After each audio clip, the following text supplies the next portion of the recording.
June 22, 1980 was a Sunday. Early that morning, 25 years old, Stephanie Malin returned home at around 4 a.m. after finishing her shift as a waitress at a restaurant. Before going home, she stopped by a colleague's house, so by the time she got back, she was very exhausted. Everyone in the house was asleep. As she walked through the first floor, Stephanie noticed her 14-year-old cousin, Suzanne Bombardier, wasn't there. Suzanne usually waited on the living room sofa to greet her, but she assumed the girl must be elsewhere in the house. Despite calling Suzanne's name several times, she got no response. While the situation seemed odd, Stephanie wasn't alarmed. It was too early to search the house thoroughly, and she didn't want to wake her daughters, aged 5 and 6, who were sleeping in their room the night before. June 21st, Stephanie had asked Suzanne to babysit her girls. Suzanne loved spending time with the children and was excited to help. Known for being a responsible and kind teenager with excellent grades and big dreams for the future, Suzanne had eagerly accepted the task. Stephanie assumed Suzanne had fallen asleep in the children's room after putting them to bed. Feeling tired herself, Stephanie also went to bed without checking further. A few hours later, she woke up and began preparing breakfast for the kids. While she was in the kitchen, the phone rang. It was Suzanne's mother asking when her daughter would be coming home. Wanting to ask Suzanne directly, Stephanie went to the children's room, but found that the little girl wasn't there. Her daughters said Suzanne hadn't been in their room when they woke up and didn't know where she was.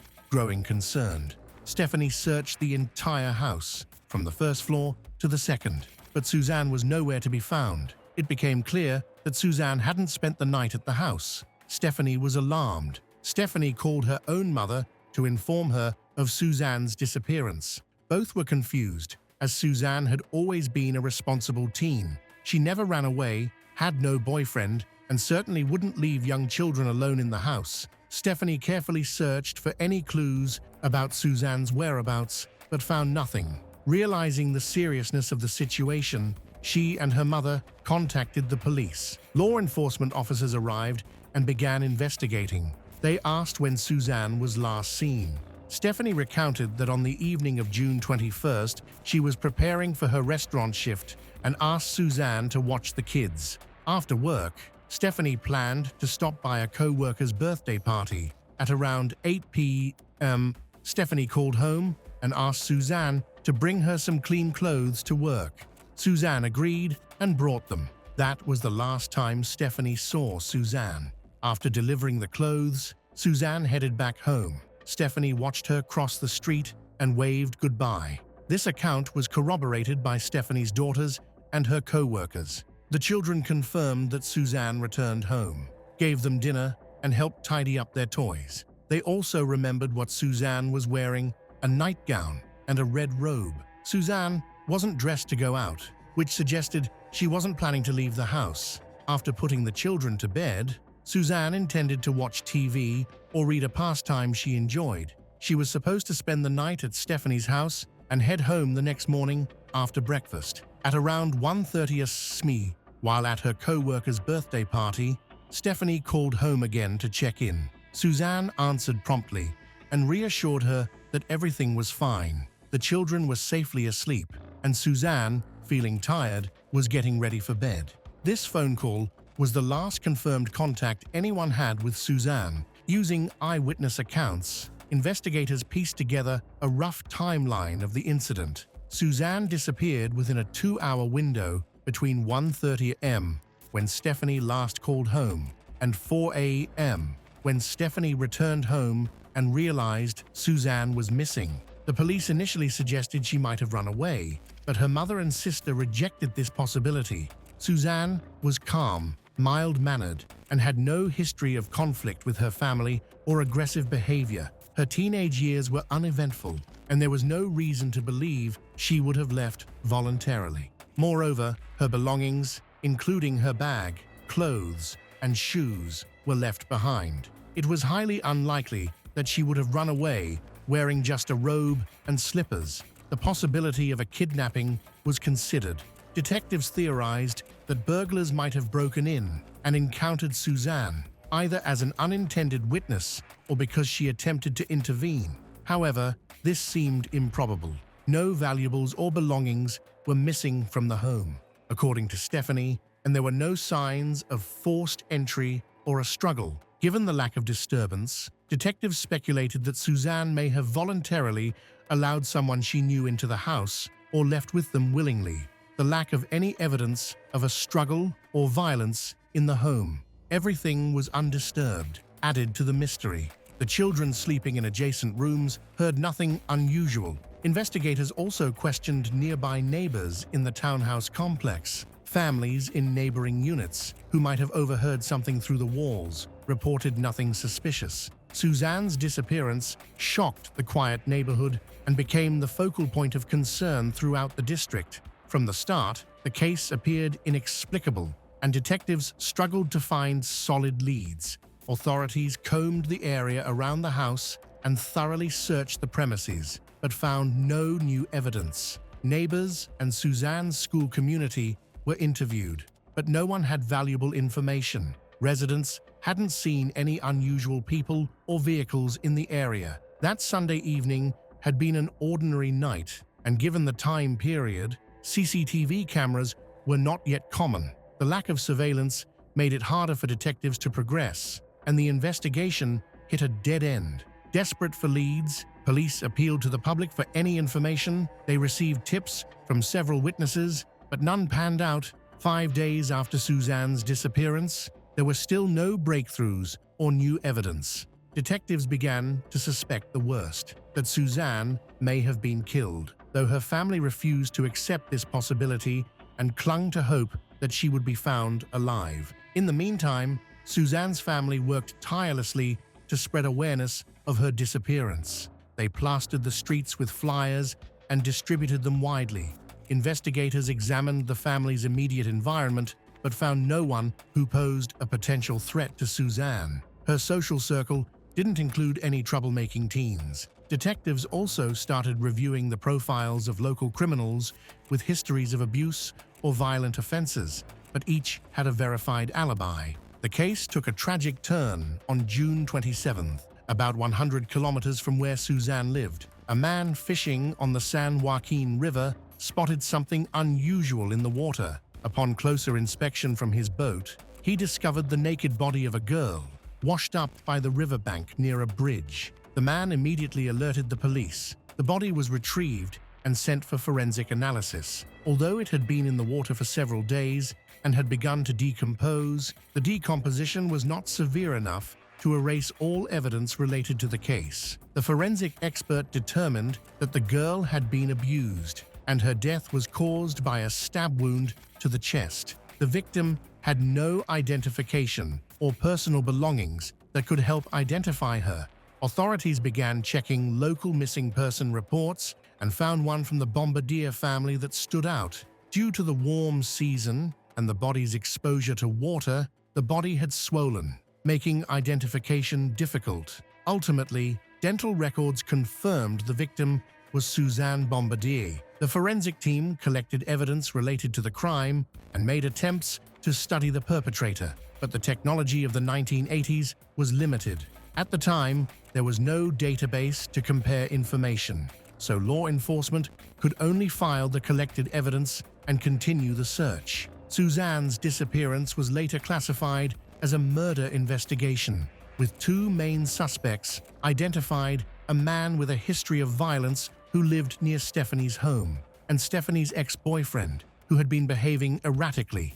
Before Suzanne disappeared, he had begged Stephanie for a second chance, but left shortly after being rejected. There were no other suspicious individuals within Suzanne's circle who might have had access to her. Detectives carefully investigated both suspects, but found no solid evidence, no witnesses, fingerprints, or anything to directly link them to the crime. Eventually, the leads were dropped, and efforts to find the killer failed. The case materials were archived, leaving Suzanne's murder unsolved for years. 14-year-old Suzanne Bombardier was buried in Lafayette, leaving her family devastated. The tragedy deeply affected her mother, who fainted upon learning her daughter's body had been found. The blow was made even crueler when, shortly after the terrible news, Suzanne's school report card arrived, showing only excellent grades. The community was shaken and outraged by the failure to find her killer. Concerned citizens often called the police station with leads, but none of them proved to be useful. Over the years, investigators tried several times to analyze the criminal's DNA found on Suzanne's body. In the 1990s, despite progress in building DNA databases, poor sample quality and limited technology hampered the process. By the 2000s, the case had faded from public memory, remembered only by Suzanne's family and community elders determined to see justice served. In 2014, local journalist Jennifer Kathleen Gibbons learned about the case and was shocked that the killer had never been caught and might still be free.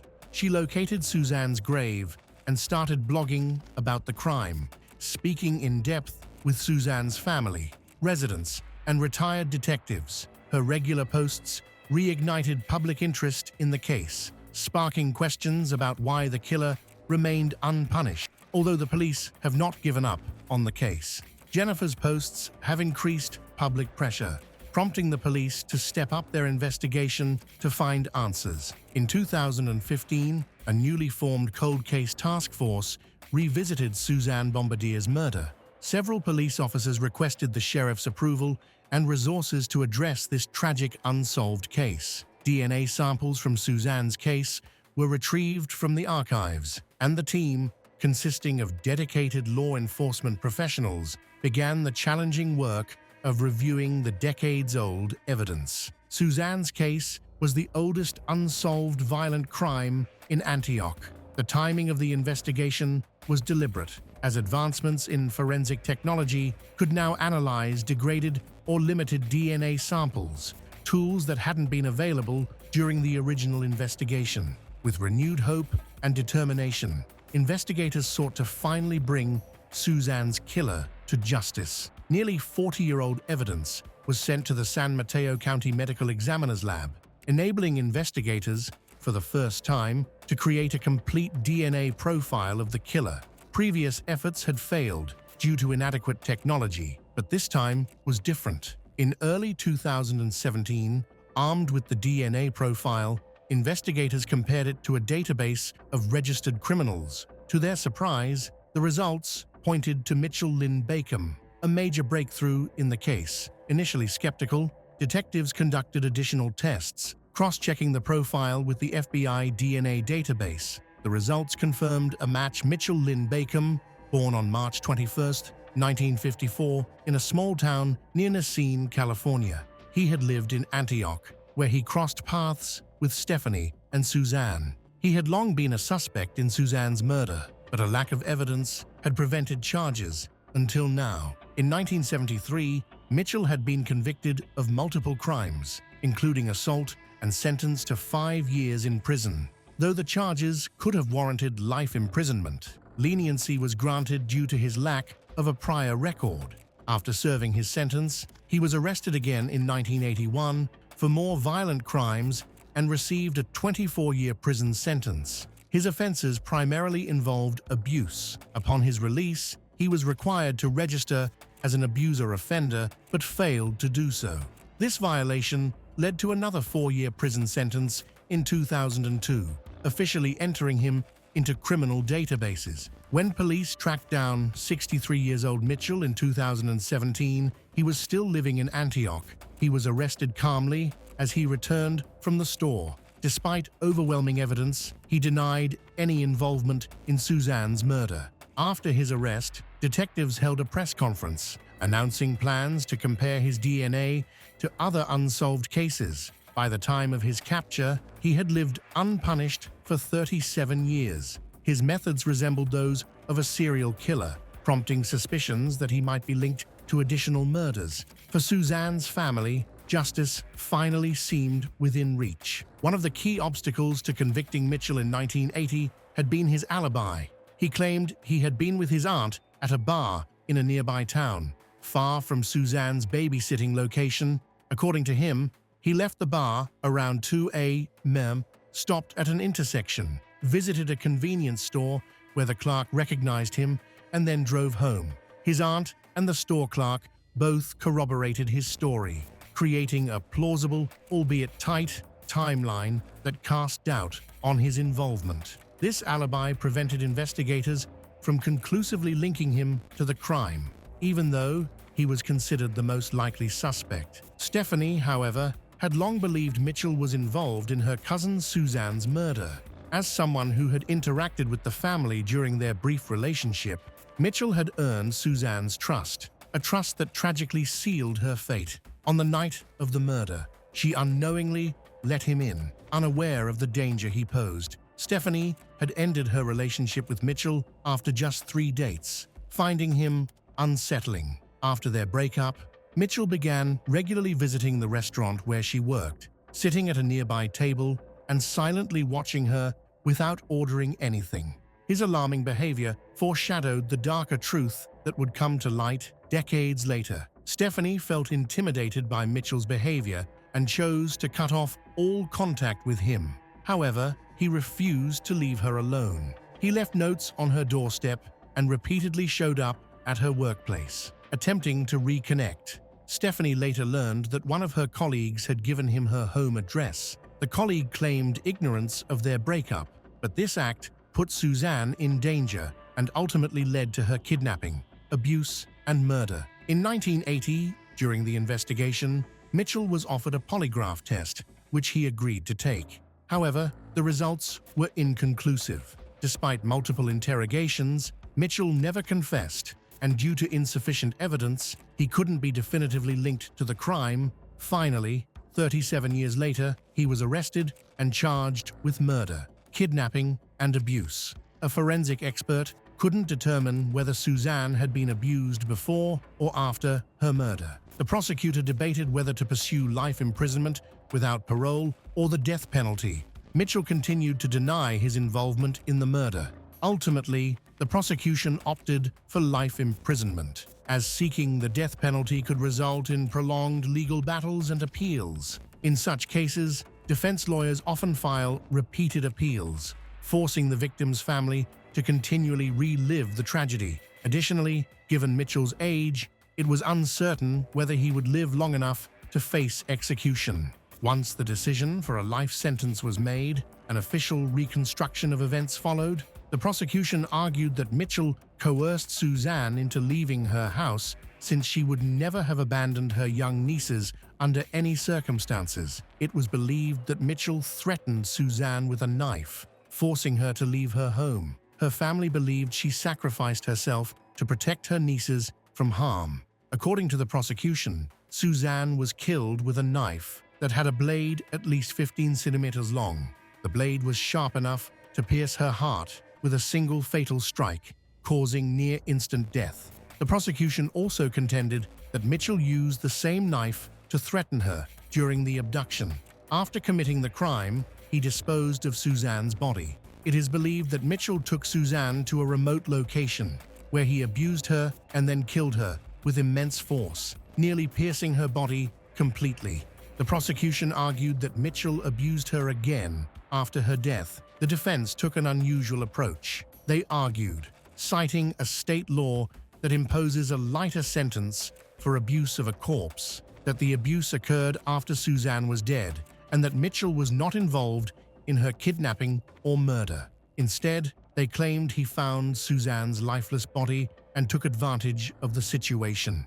This argument was strengthened by the lack of evidence proving Suzanne's abduction. There were no signs of forced entry or a struggle at Stephanie's home, giving the defense room to create doubt. However, the prosecution still had critical evidence to counter these claims. Mitchell's criminal history followed a clear and troubling pattern across several recorded incidents. In 1973, he was arrested after being suspected of abuse an underage girl during a burglary. During the investigation, it was revealed that he was guilty of another crime, which led to charges of abuse, burglary, and assault with intent to kill.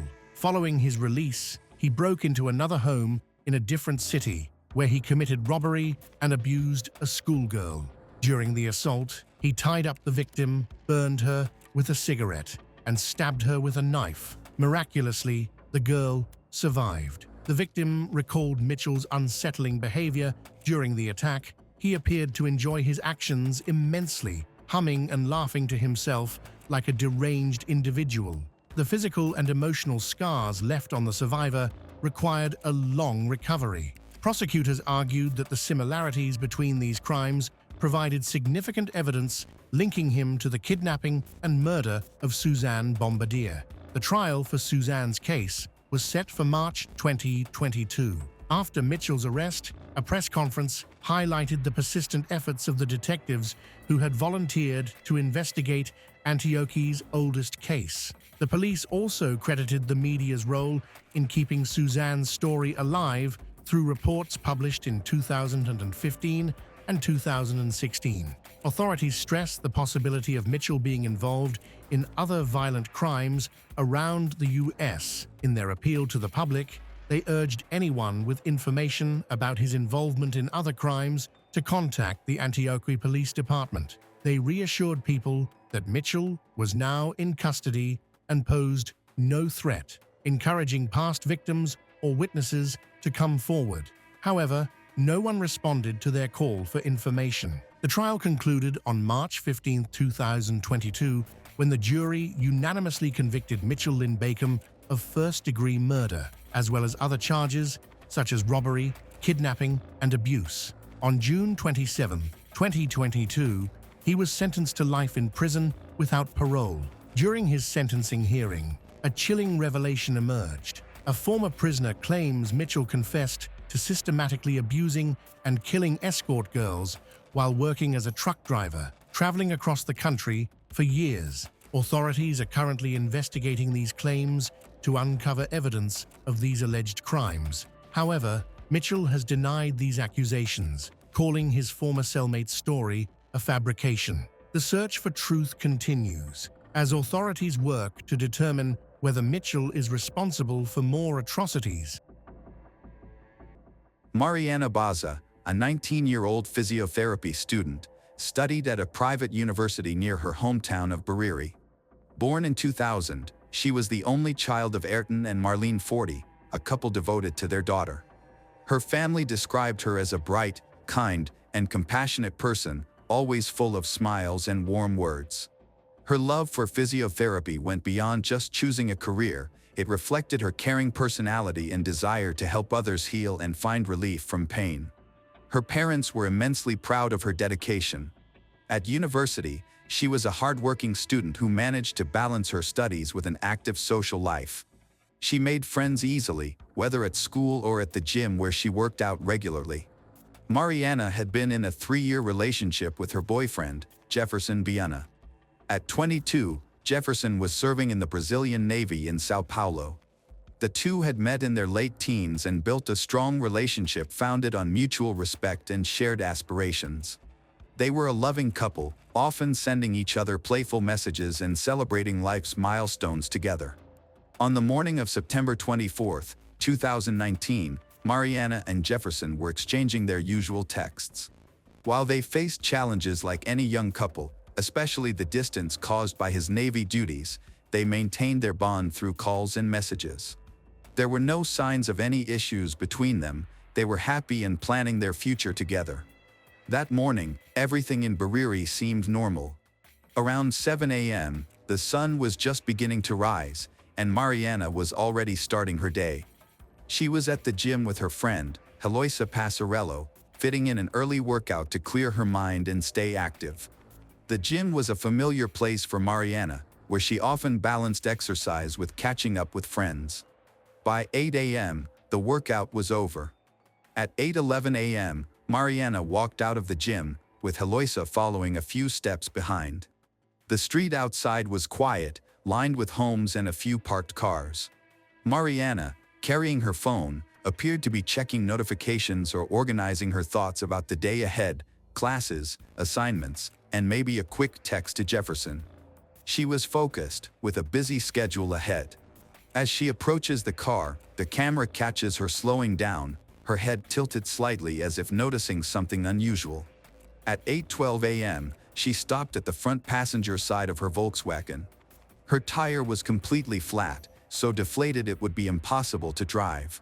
Heloisa lingered near the gym entrance, watching Mariana by her car. Mariana looked more annoyed than worried.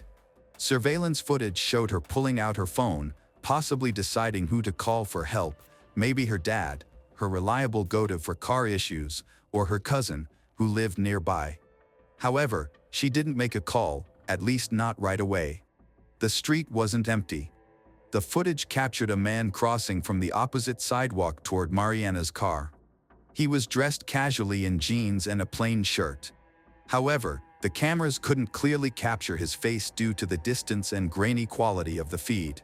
He approached Mariana directly, calm and purposeful, exuding a friendly demeanor as he offered to help with her flat tire. Mariana hesitated. She was not naive and was thinking whether to drive to her father's house or call someone she felt she could trust. However, the man was persistent. He warns her that driving on a flat tire could damage the wheel, making her believe that he truly cares about her. Around 8:15 a.m., Heloisa, Mariana's friend, had to leave for work. She got on her motorcycle and rode off. Meanwhile, the man continued speaking with Mariana, his gestures becoming more animated as he attempted to convince her. By 8:28 a.m., the situation shifted. Footage from the gym's cameras showed the man pointing across the street toward a small chakra, a rural property with a house and some land. He claimed he could properly fix the tire there and persuaded Mariana to follow him. Although hesitant and cautious, Mariana eventually agreed. At 8:29 a.m., she drove her Volkswagen across the street into the chakra's yard. Once she entered, the gate closed behind her, and her car disappeared from the camera's view. That was the last time Mariana was seen alive in public. The chakra's yard, hidden by walls and the closed gate, was a blind spot, outside the coverage of the gyms and nearby cameras. The street soon returned to its normal routine, unaware of the danger unfolding just out of sight. Before disappearing, Mariana had taken a picture of the man kneeling by her car and sent it to her boyfriend, Jefferson. Their conversation was lighthearted, typical of their 3-year relationship. Mariana didn't seem fearful when she sent the photo. Instead, she laughed about the situation. Jefferson didn't sense any danger either. By noon, Jefferson tried messaging Mariana again but got no response. Her phone, usually active with notifications, was completely silent. He called her, but the call went directly to voicemail. Later, he recalled noticing that her phone appeared to have no signal, a detail that would continue to haunt him. His concern grew as the hours passed. Mariana was supposed to attend her physiotherapy classes in Bauru, a 30-mile drive from her hometown of Bariri. She had never missed a class without notifying someone beforehand. By 2 p.m., Jefferson began contacting her friends to see if anyone had heard from her, but no one had. Growing increasingly worried, he reached out to her family, including her parents, Berton and Marlene, as well as her aunts and cousins, all of whom were very close to her and maintained regular contact. The family grew equally alarmed. Her father, Ayrton, repeatedly tried calling her, but her phone remained off. By 3 p.m., the family was convinced that something was seriously wrong. They contacted the Bariri police to report Mariana missing and emphasized the urgency of the situation. The police promptly filed a missing persons report and began gathering information from her close contacts. Jefferson was interviewed first. He shared the photo and text messages Mariana had sent him that morning. The photo, time-stamped around 8:30 a.m., showed a man crouched next to Mariana's Volkswagen, working on a tire. His face was partially visible, but the angle of the photo made it difficult to identify him. Jefferson told the police that everything had seemed normal. Mariana hadn't appeared uncomfortable, and the man looked like a helpful passerby. The police considered the photo an important lead, but more information was needed. They asked Jefferson if Mariana had any enemies or recent conflicts. He insisted that she was well-liked and had no issues in her personal life, adding that their relationship was happy and stable. His alibi was verified, as he was in Sao Paulo fulfilling his naval duties at the time. His colleagues confirmed his whereabouts. Investigators then spoke to one of Mariana's gym friends, Heloisa, who had been with her earlier that morning. Heloisa confirmed the timeline of the incident. Mariana had finished her workout around 8 a.m., and they chatted briefly before stepping outside together. It was then that Mariana noticed the flat tire on her car. A man approached and offered to help her. Heloisa did not recognize the man, but she described him as friendly and non-threatening in appearance. She recalled that Mariana was hesitant at first but eventually let him assist after he pointed out that driving on the flat tire could damage the wheel. She left around 8:15 a.m., assuming everything was fine. Later, when speaking to the police, she expressed deep guilt, wishing she had stayed with Mariana longer. Heloisa's description of the man was vague: average height, casual clothes. However, it matched the person in the photo Mariana had sent to Jefferson. When police asked Heloisa for more information, asking if she had noticed anyone else in the area or anything suspicious, she mentioned only a few people exercising and passers-by, but did not see anything unusual. The busy morning traffic made spotting anything unusual difficult. The police reviewed the gym's CCTV footage, which showed Mariana driving into a nearby property, referred to as the Chakra, at 8:29 a.m. They visited the location, which was owned by a local resident who had hired a handyman, Rodrigo Pereira Alves, to paint it. The owner confirmed that Rodrigo had been there that morning but said he had since disappeared. The officers inspected the area but found no signs of Mariana or her car. However, another surveillance tape revealed her Volkswagen being driven away an hour later. The footage showed the driver stepping out briefly, and their clothing made it clear the driver was not Mariana. The photo Mariana had sent to Jefferson became critical evidence. Police have secretly launched an investigation into the man in the photo without releasing his identity to avoid exposure. They discovered he had a criminal history, including serious offenses, which raised suspicions. The flat tire, possibly deliberately slashed, suggested a premeditated plan rather than a random event. The police initiated covert surveillance near the suspect's last known location while tracking Mariana's phone. Its last signal came from the gym's area and went offline around 8:36 a.m., likely turned off or destroyed. Knowing her car had been driven away, officers issued an alert to neighboring towns with details about the Volkswagen and the man in the photo, now their primary suspect. The car was last seen heading west toward Etapolis. In response, authorities expanded the search operation, deploying reinforcements, including a helicopter and additional officers. By 5 p.m., word had already spread quickly throughout Bariri. Everyone was talking animatedly, texting, and trying to piece together the details of the event. They were tracking a car and following clues from a photo. Soon, a name surfaced: Rodrigo Pereira Alves. He was a career criminal with a long history of offenses, including robbery, kidnapping, extortion, and attempted robbery. He had served 12 years in prison and had been released just 30 days before Mariana's kidnapping. The photo Mariana had sent matched him, as did footage from nearby CCTV cameras. As the evening progressed, the search intensified. By 8 p.m., the effort was relentless, with helicopters in the air and patrol teams on the ground. At around 9 p.m., the search team located the Volkswagen abandoned in Etapolis, near a sugarcane plantation. The car was immediately secured, and forensic investigators began their work. The vehicle was found with its doors unlocked, keys missing, and interior in disarray. Evidence showed a violent struggle had taken place, with scratches on the dashboard, torn seatbelts, and severe damage to the interior of the car. Under the seat, police found a knife, though it wasn't believed to have been used in the crime. There was no blood, but the evidence made it clear something serious had taken place. After discovering the car, authorities intensified their pursuit of Rodrigo. He had grown up in a troubled home, dropped out of school early, and turned to crime as a teenager. Known as a loner, he worked sporadic jobs in construction and mechanics but had no stable employment. Few people in the community were even aware he was out of prison, as his return had gone unnoticed. Using cell phone tracking, the police discovered that he was hiding at a relative's house. Officers surrounded the area, but Rodrigo, realizing he was trapped, attempted to escape by climbing onto a nearby rooftop. After a tense standoff, he was captured. Disheveled and gaunt, he initially resisted and denied involvement, but the evidence against him, including Mariana's photo, surveillance footage, and tire tracks, was overwhelming. Eventually, he provided information on where Mariana could be found.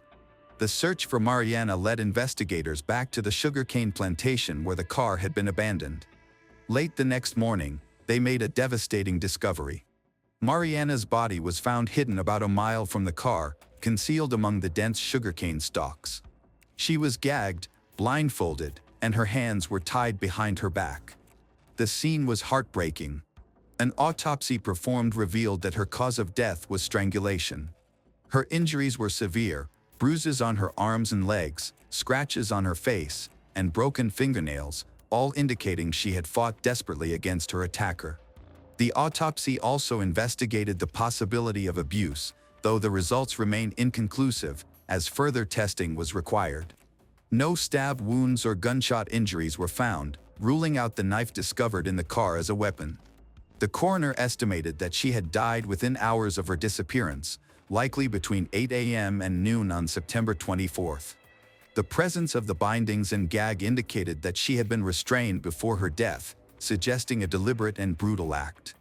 Rodrigo was charged with kidnapping, abuse, robbery, and murder as prosecutors built their case using physical evidence and his prior criminal record. The prosecution argued that he had used the pretense of offering help to gain Mariana's trust, overpowering her in the yard of the property. Investigators noted a clear pattern of impulsive and predatory behavior, consistent with his criminal past. But why was Rodrigo even in Bariri? It turned out he had obtained the job through a friend, claiming that it was part of a fresh start. Rodrigo admitted to luring Mariana to the chakra, stating that the incident happened on a whim. He claimed to have hitched a ride with her car after fixing her tire, then took her into his house and panicked when she tried to leave. However, investigators dismissed his claims of panic, labeling the act as cold and calculated. In early 2021, more than a year after Mariana was murdered on September 24, 2019, the trial of Rodrigo began at the Judicial Center near Bariri.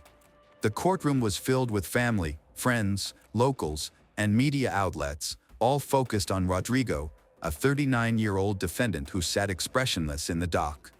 The prosecution, led by experienced attorneys, aimed to prove that Rodrigo was a calculated predator. They presented critical evidence, including CCTV footage from the gym and a photo Mariana had sent to her boyfriend. The prosecution highlighted key points in their case. One piece of evidence was the flat tire on Mariana's car, believed to have been deliberately slashed, which, they argued, demonstrated premeditation. They painted Rodrigo as someone who targeted Mariana, manipulated her trust, and meticulously planned her abduction and murder. His criminal history became a focal point: 12 years in prison for kidnapping and attempted murder, having only recently been released before the crime occurred. The autopsy report was damning, describing strangulation, bruises, and defensive wounds that all suggested a violent struggle. The prosecution argued that Mariana was likely strangled with her own shirt during the attack. The defense faced a challenging case and employed strategies to cast doubt and downplay the prosecution's arguments. They highlighted gaps in the forensic evidence, emphasizing the absence of blood or DNA to conclusively prove abuse. They also claimed the knife found in the car could belong to anyone. Despite their efforts, it was clear the odds were against them. Mariana's family, including her parents, Ayrton and Marlene, as well as other relatives, attended all of the court proceedings, their grief evident on their faces. The prosecution called them as witnesses to testify about Mariana's character, portraying her vibrancy and the profound loss her death had caused. Marlene, her mother, described her daughter as their everything, highlighting that she was always smiling and always helping others. Jefferson, Mariana's boyfriend, also testified, tearfully recalling their last messages and the haunting photo she had sent him. He confessed emotionally to the court that he would never forgive himself for not realizing that she was in danger. The prosecution used the testimony to emphasize the manipulation and betrayal of trust that Rodrigo had committed against Mariana, a point that the jury had to consider. Another surveillance video captured Rodrigo leaning against Mariana's car before she left the gym, further supporting the claim that he had intentionally sabotaged her vehicle to trap her. Rodrigo's defense team did not contest his presence at the crime scene. That was undeniable. Instead, they focused on portraying him as mentally unstable, arguing that his 12 years in prison had left him impulsive and erratic, rather than a calculated killer. They did not deny the crime itself but tried to reduce its severity, aiming for a conviction of manslaughter rather than femicide to lessen his sentence. In March 2021, the court delivered its verdict. Rodrigo Pereira Alves was sentenced to 40 years, 10 months, and 18 days in prison. But the story didn't end there. Mariana's mother, Marlene, who had become a vocal advocate for preserving her daughter's memory, passed away in February 2022 at the age of 51. On September 23, 2024, just one day before the 5th anniversary of Mariana's murder, Rodrigo died from an unspecified illness in the intensive care unit of Botacata Hospital. While it was reported that he suffered from a chronic disease, details of his exact cause of death were not disclosed by the prison or the hospital. She was only 9 years old, and what the police discovered in that bathroom was unforgettable. It all started when a taxi driver in Lima overheard an alarming conversation. This led the police to a small apartment in San Miguel. Although everything appeared calm inside, a closed door concealed a shocking discovery. Neighbors reported not hearing anything unusual. No screams or cries, but something terrible had occurred, and someone was concealing the truth. This is the heartbreaking story of Pierina Nicole, a little girl who did not receive the protection she deserved. Pierina Nicole was born in 2002 in Piura, a city in northwestern Peru. Her early life was significantly influenced by her mother's difficult past. Isabel Mirella Tello Chanduvi. Isabel faced a troubled childhood, having been abused by a doctor when she was just 13 years old. This traumatic event sparked a lifelong rebellion and resentment in Isabel, especially towards her parents. As an adult, Isabel had 5 children with 4 different fathers, and one of them was Pierina. Due to the instability in Isabel's life, she gave Pierina to a family friend just 1 week after the baby was born, saying she couldn't take care of her. In this new home, Pierina was lovingly embraced. Without any other small children around, she quickly became the center of the family, bringing joy and warmth to the household. Isabel continued to support Pierina financially and visited often. Alfredo Cardosa Curay, Pierina's father, remained an important figure in her life, even after he separated from Isabel and began a new family. His relationship with Pierina stayed strong. He visited her regularly and prioritized her well-being. During her early years, Pierina flourished under the care of the woman who welcomed her into her home. She received lots of love and lived in a calm environment. Pierina, known for her gentle personality and kind nature, quickly endeared herself to her neighbors. When Pierina turned 3, Isabel decided to move to Lima. From then on, she only visited her daughter once a month. As a result, the bond between mother and daughter grew weaker. During this time, Pierina's maternal grandmother, Bertha Chanduvi Garcia, became more involved in her life. However, Bertha was viewed unfavorably by some neighbors, who labeled her as an alcoholic living a troubled life. These opinions reached Pierina's caregiver.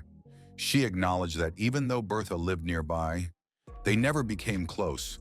Ultimately, the responsibility for taking care of Pierina shifted more directly to her biological mother and grandmother. At first, it might have looked like a long-awaited family reunion, with a child reconnecting with her blood relative. However, the situation was much more painful.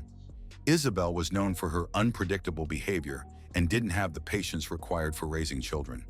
Her mood swings made her parenting unreliable. While she occasionally met her responsibilities, she frequently neglected them, both in daily care and in making sure her daughter went to school. At first, the abuse Pierina experienced was verbal, consisting of insults and harsh criticism. Being very young, she didn't fully understand how damaging her home life had become. Despite the hostile atmosphere, she remained kind, obedient, and loving. Alfredo tried to stay involved, but his interactions with Isabel often ended in arguments that were noticeable to their neighbors. Over time, he became increasingly aware of the mistreatment Pierina was facing and his concern deepened. Eventually, it became clear that Isabel's verbal abuse had escalated into physical violence. With Purina being punished severely for minor mistakes, Purina started to feel responsible for her troubled relationship with her mother.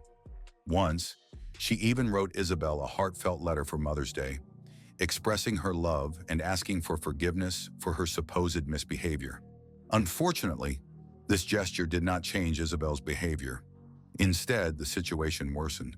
Shortly afterward, Purina reported her mother to the police, claiming that Isabel had hit her in the head with a brick and physically assaulted her. However, her complaint did not lead to any meaningful help or intervention. Purina's suffering continued largely unnoticed. She endured constant beatings and psychological torment. Isabel rarely took her to school, further isolating her from potential support systems. The other children in the home, Purina's younger siblings, also suffered. Isabel had developed a cruel habit of punishing them while they were naked in the bathroom, covering their mouths with clothing to muffle their cries and avoid drawing the attention of neighbors. Realizing the severity of the situation, Alfredo started legal proceedings to gain custody of Purina. However, the bureaucratic process was slow, and conditions in Isabel's home deteriorated further. Even Bertha could no longer ignore the problem.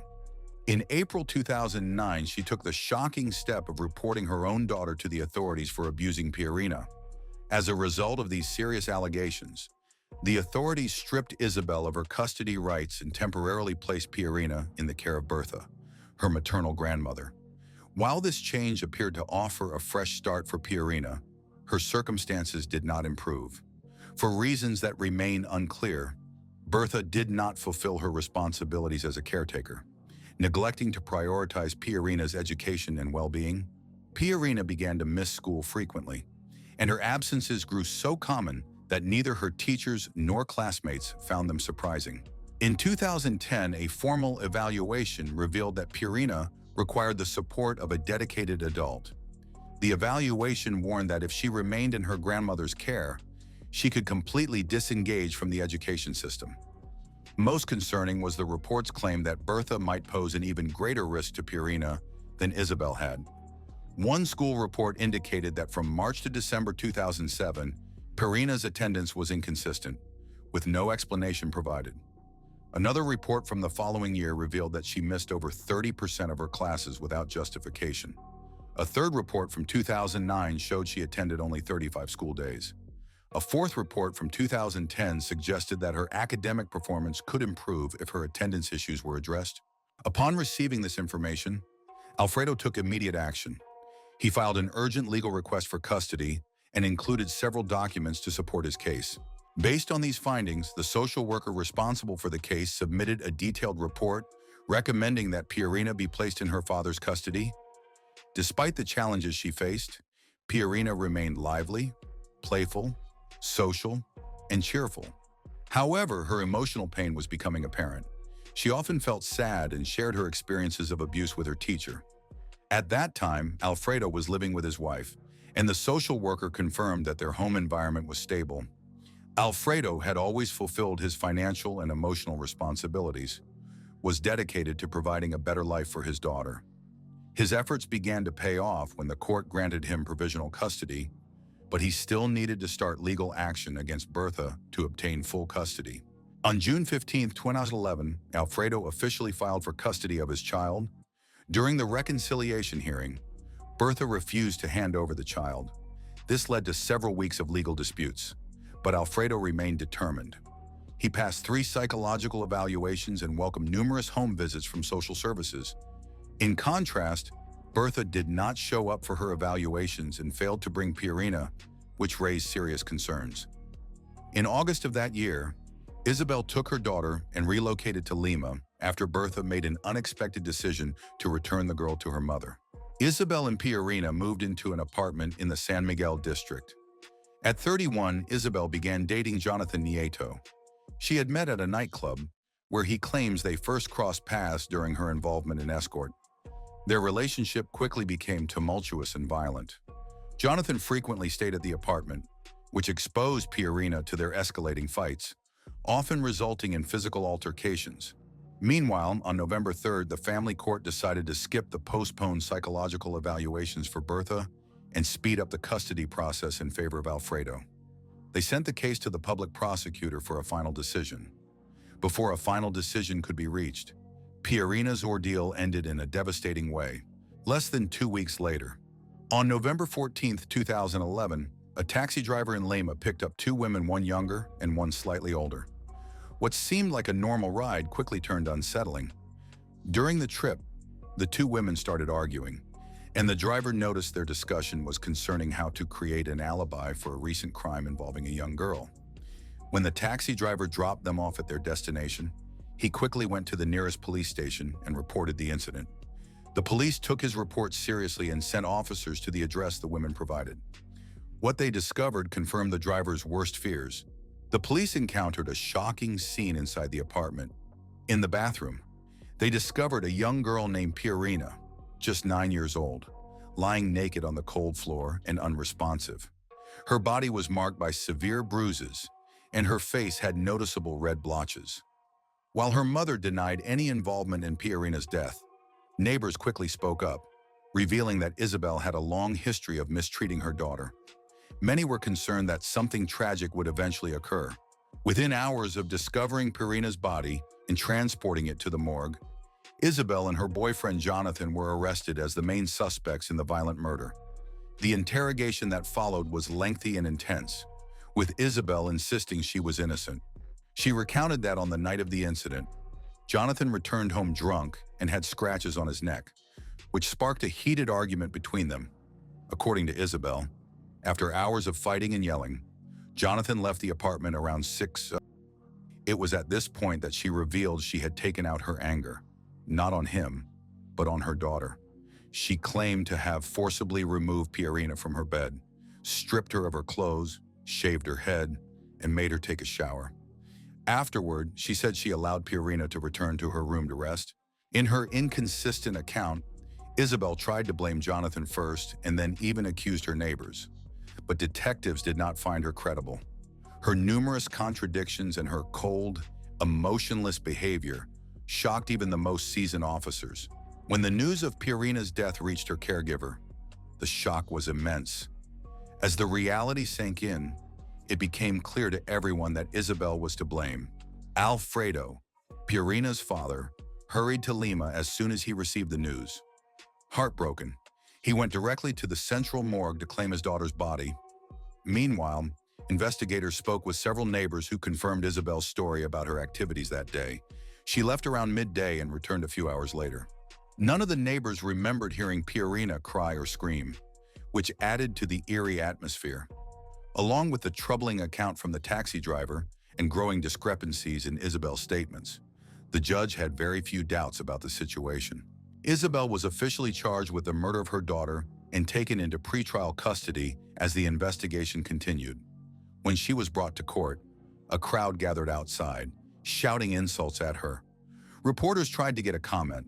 The truth was already becoming clear. Forensic evidence and statements from officials revealed a disturbing timeline of events. On that tragic day, Isabel violently attacked her daughter in the shower, covering Pierina's mouth to muffle her cries. This was corroborated by faint marks around Pierina's lips, suggesting smothering. During the assault, Pierina lost consciousness, and Isabel, thinking her daughter was dead, left her lying motionless. The autopsy revealed signs of abuse, leading investigators to believe there was an attempt to stage the scene to implicate someone else in the crime. Forensic experts concluded that the cause of death was suffocation due to obstruction of the airway. Detectives believed Isabel's midday trip outside was a deliberate effort to create an alibi. Jonathan was cleared of any suspicion. As it was shown, he was not in the apartment when the injuries occurred. There was confusion in the media regarding the identity of the woman who accompanied Isabel in the taxi. Some reports named her Bertha, while others called her Angela. Regardless, investigators confirmed that neither woman was involved in Pierina's death. Days later, Pierina's body was brought to Piura. Her father, Alfredo, carried her casket through the streets to her paternal grandmother's home, where a private wake was held, closed to the media. That afternoon at 3:30 p.m., a small funeral service took place. The brutality of Pierina's death shocked the entire nation. Beyond the horrifying crime, the case revealed significant failures in the systems designed to protect children. Many questioned, how could such a tragedy occur under the supervision of social services, and the court's outrage grew among the public. Critics pointed fingers at Bertha, who had legal custody of Pierina, but ultimately returned her to Isabel. Others criticized the family court for dismissing the social worker's urgent recommendation to place Pierina with her father. Alfredo's family announced that they would file formal complaints against Bertha and the judicial officials involved. Pierina's two younger siblings were placed in a child welfare facility where they were to undergo psychological evaluations with their extended family. Eventually, the children were transferred to the National Family Welfare Program. Later that November, Bertha sold her house and moved to Lima, reportedly hoping to distance herself from the events that had occurred. As the legal process progressed, Jonathan chose to speak publicly about his experience. In an interview, he described Isabel as a highly violent person who would use anything available like broomsticks and knives to attack him and possibly others. He also shared a shocking detail. Isabel had convinced him that her children were not actually hers, but were the offspring of a mentally unstable sister who roamed the streets. Jonathan revealed another alarming detail that highlighted the terrible conditions Pierina had faced for years. He said that the little girl didn't have any toys at all. Even more troubling, she had to sleep on the floor, lacking both love and the basic comforts that every child deserves. A year and a half after the crime, the trial against Isabel began in March 2013. During the proceedings, several important witnesses testified, including Bertha, Jonathan, Alfredo, and several of Isabel's former partners. They all described Isabel as unfit to be a mother, depicting her as violent, erratic, and emotionally unstable. Their testimonies indicated that she had abused not just Pierina, but all of her children. Isabel tried to explain her version of events regarding Pierina's death. During her testimony, she became emotional and repeated that she was innocent. Despite her claims, the evidence and witness statements were too strong to ignore. The court convicted her, and the prosecutors asked for the maximum punishment under Peruvian law, which is a life in prison. They also requested about $10,000 in civil compensation for Pierina's family. On November 7, 2013, Isabel was sentenced to life in prison. During the final hearing, the court presented results from a psychological evaluation carried out during the investigation. The report indicated that Isabel displayed psychopathic traits, calculated behavior, a concerning lack of empathy, and a total disregard for the emotional pain of others. She was characterized as someone skilled in manipulation, especially towards those she viewed as vulnerable. Her defense team filed an appeal, but the higher court rejected it and maintained the original ruling. The only change is that the sentence will be reviewed after 35 years in 2046. Bertha continued to attribute her daughter's actions to her own difficult history. However, there is no evidence that she faced any legal repercussions for her involvement in the circumstances surrounding Pierina's death, even though she was once the legal guardian. With all the information now revealed, the case of Pierina Nicole stands out as a tragic example of systemic failure.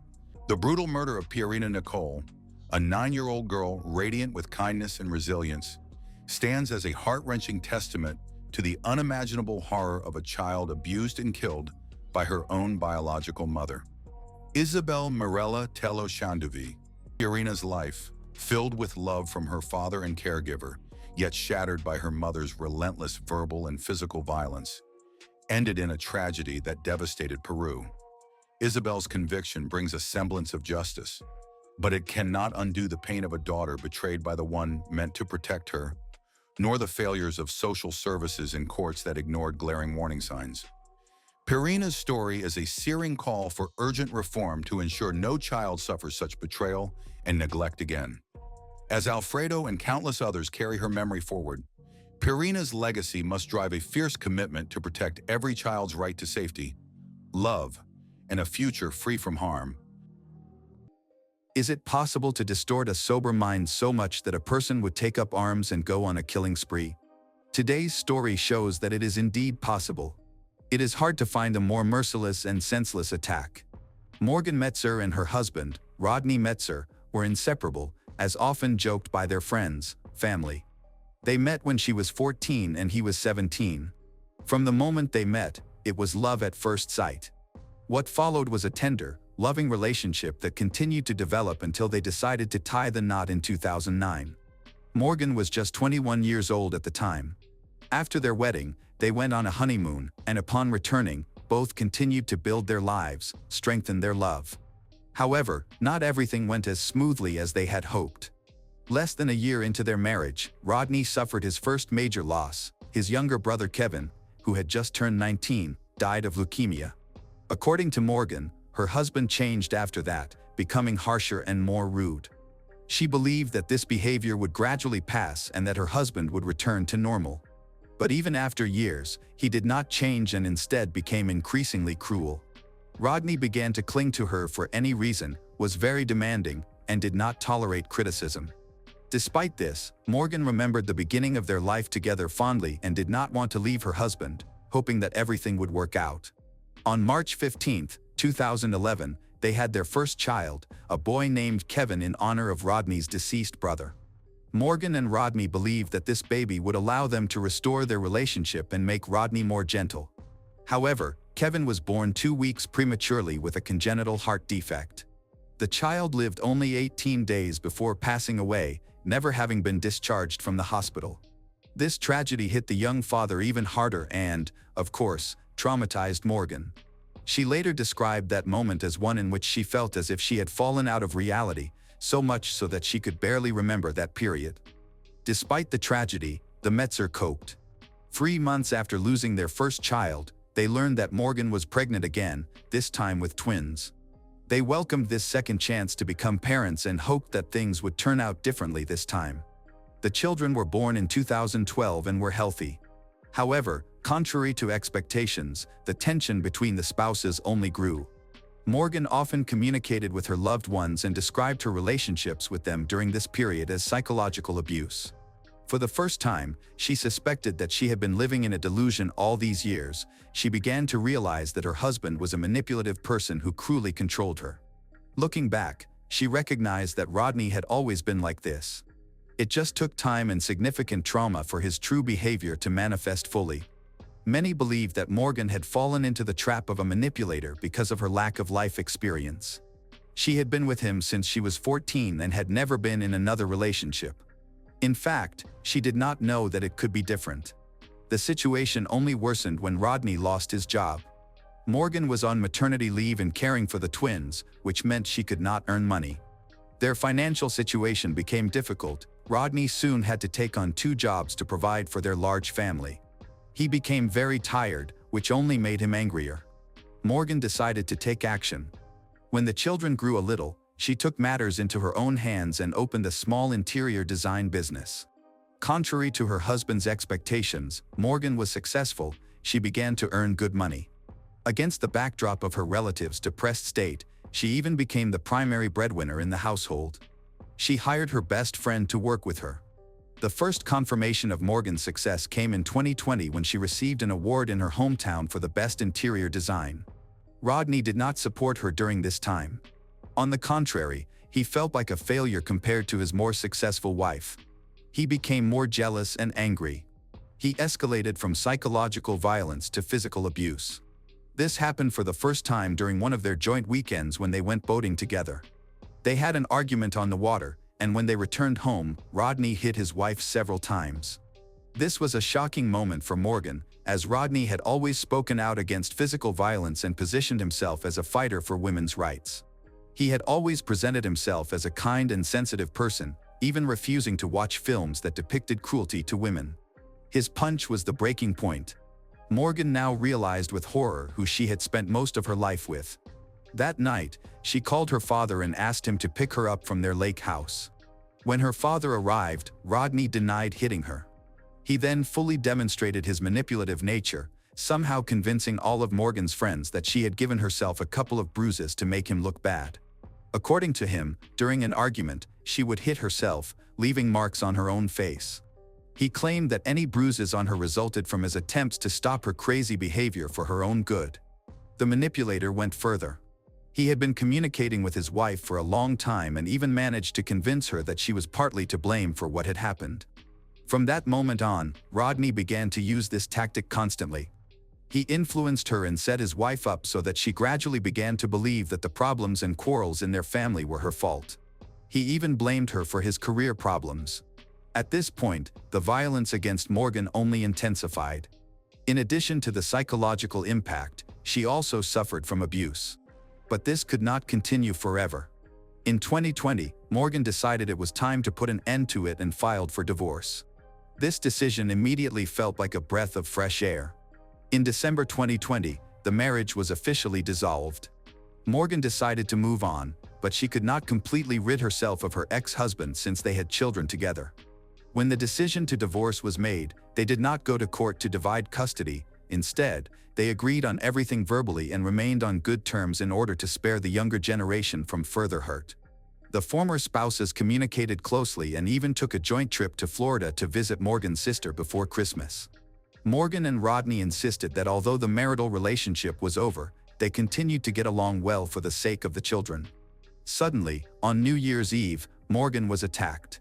Early in the morning of January 1, 2021, Rodney arrived at his ex-wife's house. He knocked on the door, but no one answered. So, he walked around the house, thinking she was still asleep, calling her name. Suddenly, he found her on the back porch. She was lying partially naked on the deck with her hands tied behind her back and a pillowcase over her head. She was obviously badly hurt. Rodney provided first aid and asked her what had happened. He then called 911. Upon arrival, law enforcement officers recorded that Morgan had been subjected to cruel treatment, abuse, and beating. She was very scared and had difficulty explaining what had happened. Morgan stated that a stranger in a black mask had broken into her home that night, attacked her, hit her in the face, strangled her several times until she lost consciousness, and abused her. He threatened to kill her and even mentioned her ex-husband and relatives who no longer lived with her. The police began to investigate what had happened. In the presence of her relatives, who were already there, they recorded Morgan's story. She had intended to spend this New Year's Eve with her best friend. She waited until the new year, drank a glass of champagne, and realized she was too tired from the shocks of the previous month, so she decided to go home and go to bed early. Her friends had argued a little about this, but Morgan insisted that she wanted to rest and regain her strength. At that time, her 8-year-old children were visiting her parents, giving Morgan the opportunity to enjoy her first good night's sleep in several weeks. Morgan returned home, turned on the security system, and went to bed. She woke up during the night, feeling that someone was in the room. Morgan noticed a dark figure in the doorway. At first, she thought she was imagining things. When she looked closely, she realized this was not a dream. The man was dressed in black and wore a mask that looked like Batman's. The tall figure appeared very menacing, standing with his fists clenched as if preparing to attack. A gun appeared in Hai's hand. He pounced on the defenseless woman, hit her with the weapon, and then punched her in the face several times. After that, he turned her over onto her stomach and tied her hands behind her back with makeshift restraints made from plastic zip ties. She begged him to let her go, but the man ignored her pleas, only throwing out a few phrases about how she would regret what she had done. Morgan had the feeling that the stranger was deliberately straining his voice, as if trying to imitate Batman's tone and image. The most horrific aspect for her was the beatings and strangulation.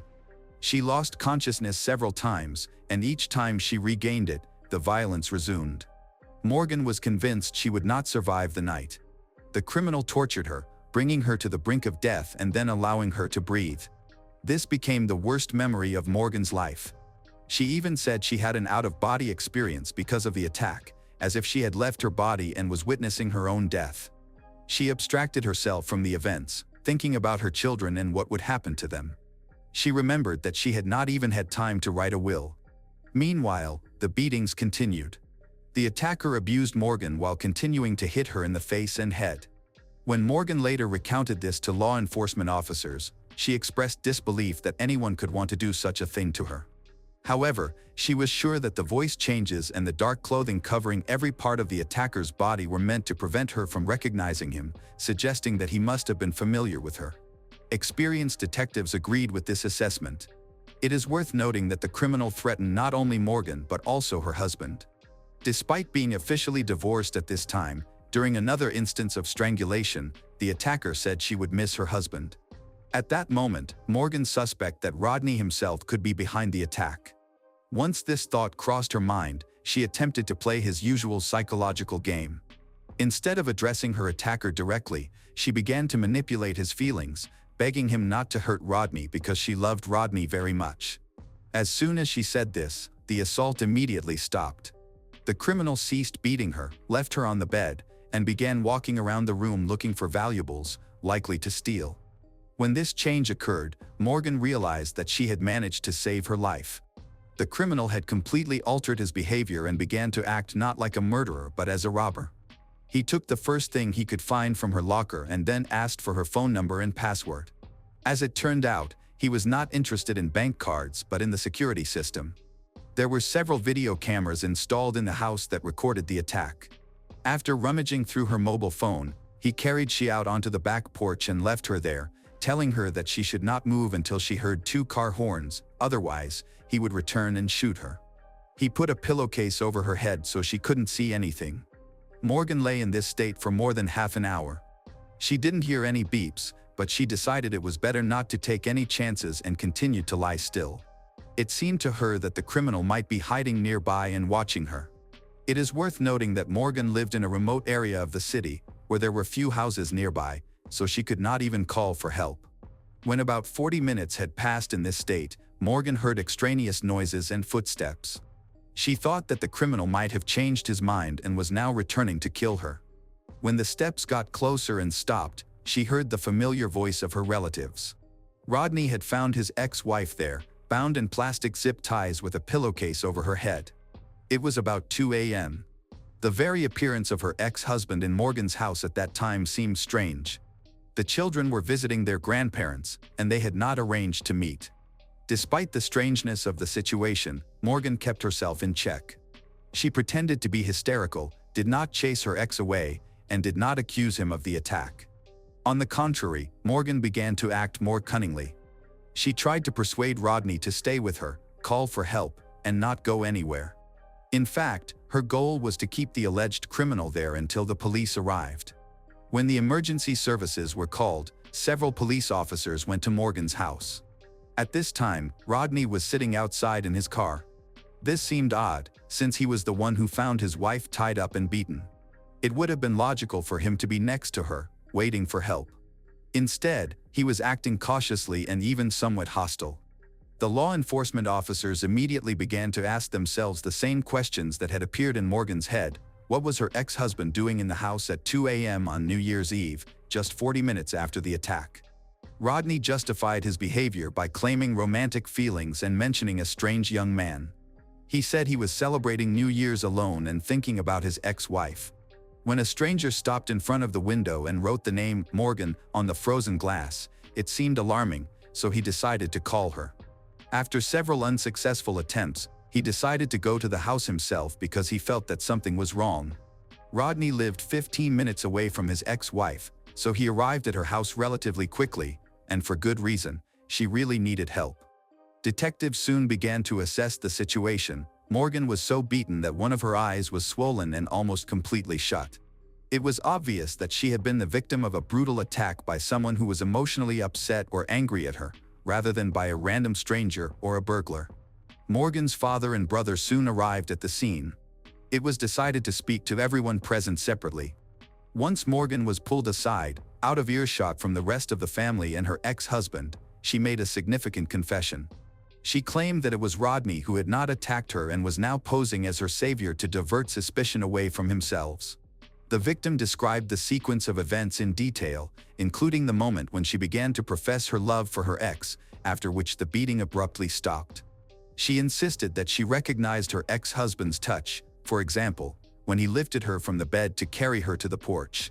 Morgan admitted that all this time she had deliberately kept Rodney nearby by asking him to stay with her. Morgan was afraid that if she directly accused her ex, he could kill her to cover his tracks. From a psychological perspective, this seemed plausible, as the most dangerous period for a woman who has been in a manipulative relationship for a long time is often the breakup. Morgan stated that for a week after the divorce, Rodney continued obsessively trying to maintain contact, seeking her pity. He even claimed that he had cancer, showing her a doctor's report. Considering that his brother had died of leukemia and his father was battling cancer during that period, this strategy evoked sympathy. Naturally, this sympathy did not lead to anything good. He was simply trying to get closer again because of his feelings. Morgan allowed him to spend the night at her house. A couple of days later, Rodney began persistently pushing to restore their relationship through pity and manipulation. By December 31st, she had realized this and finally broke off contact with him, cutting off her support. Rodney returned to his apartment, but less than a day later, she was brutally attacked. Throughout that day, Rodney tried to persuade her to rekindle their relationship, even stating that he had found a new high-paying job for her sake. He slipped a check for $56,000 under her door on New Year's Eve. Curiously, the man who attacked Morgan stole that check. None of this seemed like a coincidence. When Morgan laid out the facts to the police, her greatest fear was that the detectives would believe her manipulative ex-husband instead of her. This had happened multiple times before, even with people close to her. It was a huge relief when one of the detectives remarked that her story sounded quite convincing and that Rodney should be scrutinized closely. The detectives decided to catch the criminal in a lie, and to do this, they needed to verify each of his statements. They started with the calls he claimed to have made to his wife before he arrived. Morgan denied receiving any calls when the bastards took her cell phone. When investigators checked Rodney's phone, not only were there no outgoing calls on it, but there were numerous undressed photos of his ex-wife, taken as if she were unaware. Judging by the dates, the photos had been taken systematically over the week while Rodney was staying at her house after announcing that he had cancer. It appeared he had been filming her secretly. Additionally, Rodney had numerous photos of her phone, which contained conversations with other men.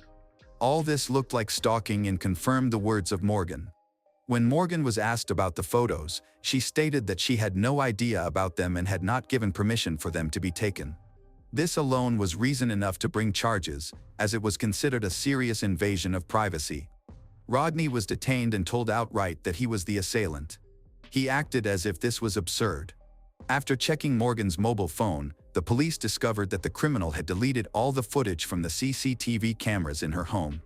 However, this also indirectly confirmed the guilt of Rodney, since a random robber could hardly know about the security system of a random victim or how to use it. If the criminal was aware of the cameras, he would likely have chosen a less protected target. It was curious that the intruder knew how to enter the house without triggering the alarm. There were special sensors on all the doors and windows of Morgan's home. They were checked, and no signs of a break-in were found. The entire system remained operational, with the exception of one single window leading to the basement.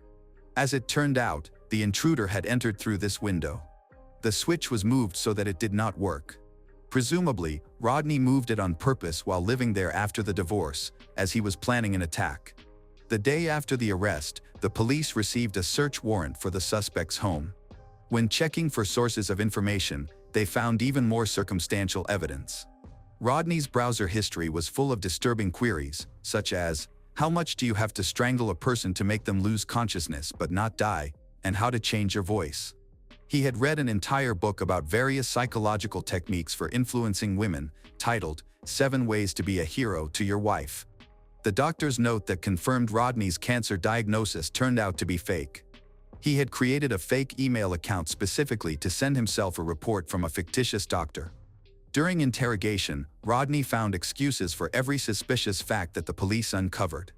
After the first interrogation, the detectives decided that they did not have enough evidence against the main suspect. Rodney was released, and the investigation continued. The big problem for him was the plastic zip ties found in the apartment. Rodney had modified and cut them in a special way to make improvised handcuffs that could be quickly put on and secured to the hands. A whole package of such items was found in his apartment, as well as several sets that had been modified in the same way as those taken from Morgan's hands. When asked about the zip ties, Rodney claimed he had never owned any, as if he had never bought them. Perhaps someone had planted them on him to frame him. Even though they were found in his apartment, the police needed to confirm that Rodney was their owner. They then began checking local hardware stores. That same day, detectives found a video recording of the main suspect buying the zip ties. After that, Rodney didn't even know what to say. The most terrifying finding was the note. A farewell letter was discovered in the relative's apartment, indicating that he had planned to kill Morgan and then himself, leaving the children orphaned. Morgan miraculously managed to save herself by using a psychological trick that stopped the criminal and made him change his mind. He probably thought that not all was lost and that he could get back together with his ex-wife. The hope of a reunion actually saved her life. Among the most valuable pieces of evidence was a video of the facade of the apartment building where Rodney lived. No one came to the windows, and no one wrote Morgan's name with their finger. The criminal himself returned scene after the attack, having been inside for about 4 minutes. Presumably, during this time, he changed his clothes and disposed of the evidence. When leaving the apartment, before driving back to his house, he carried a black bag with him, which he discarded. Unfortunately, it was not found, but investigators believed that Rodney had thus disposed of material evidence. Just 1 day later, Rodney was arrested again. This time, in addition to the charges of violating privacy, they added a whole list of charges that included trespassing, damaging someone else's property, possession of a firearm, robbery with a weapon, aggravated assault, kidnapping, and abuse. He was held without bail. During this period, Morgan's children continued to live with her parents. When she took her twins, there was a difficult conversation in which she tried to explain that their father would no longer be around. For months, Morgan woke up from nightmares, dreaming of an attack, a mask, and a threatening voice. Sometimes, she couldn't even muster the strength to send her children to school because she was afraid to be alone in the house. The prosecutor's office had enough evidence against Rodney to put him behind bars. To avoid subjecting Morgan to the hardships of a trial, a plea deal was offered, and they both agreed to it. 8 months after the attack, on August 4, 2021, Rodney Metzer pleaded guilty to 14 counts related to the assault on his ex-wife. He was sentenced to a total of 70 years in prison, but with the possibility of parole after 25 years, it is understood that the remainder of the sentence will be served on probation. In fact, he will never leave the authorities' sight again for the rest of his life. Interestingly, he forbids even his own mother from visiting him in prison. Rodney is expected to be released in 2046. Morgan underwent therapy and has actually recovered from the trauma she experienced. Morgan said she is dedicated to helping women in similar situations as she was. She is also focused on raising her children. In January 2024, in northern Chile, a vast and barren desert became the site of a disturbing discovery. Human remains were found buried beneath the sand near the city of Calama, an isolated area where the harsh climate can preserve bodies for a long time. Their thorough examination indicated that the remains had been intentionally hidden. The rocky terrain made digging challenging. Authorities later confirmed that the remains belonged to a woman. Preliminary forensic analysis shows she died from a gunshot wound to the head. Remains identified as those of Javiera Jimenez, who went missing in 2022. Javiera Jimenez grew up in Chile. As the eldest daughter, she developed a strong sense of responsibility early on. Her parents worked diligently to create a comfortable life for their children and instilled values of determination and independence in them. Javiera learned quickly that to succeed, she would need to rely on her own hard work. From a young age, she was known for her energetic and goal-oriented personality. In school, she excelled in academics, especially in math and science. However, her greatest passion was working with people. She had a natural talent for connecting with others. She was always eager to help and foster relationships. As a teenager, Javiera aspired to become a dentist. After finishing high school, she enrolled in college to study dental care, dreaming of becoming a skilled professional and eventually opening her own practice. Determined to advance her career, she balanced her studies with a part-time job as a hostess at a bar, where she welcomed customers and helped create a friendly atmosphere. This job not only provided her with income but also helped her enhance her communication skills. In addition to her studies and work, Javiera was actively building her presence on social media. She began by sharing small posts about her daily life, which garnered a larger audience over time.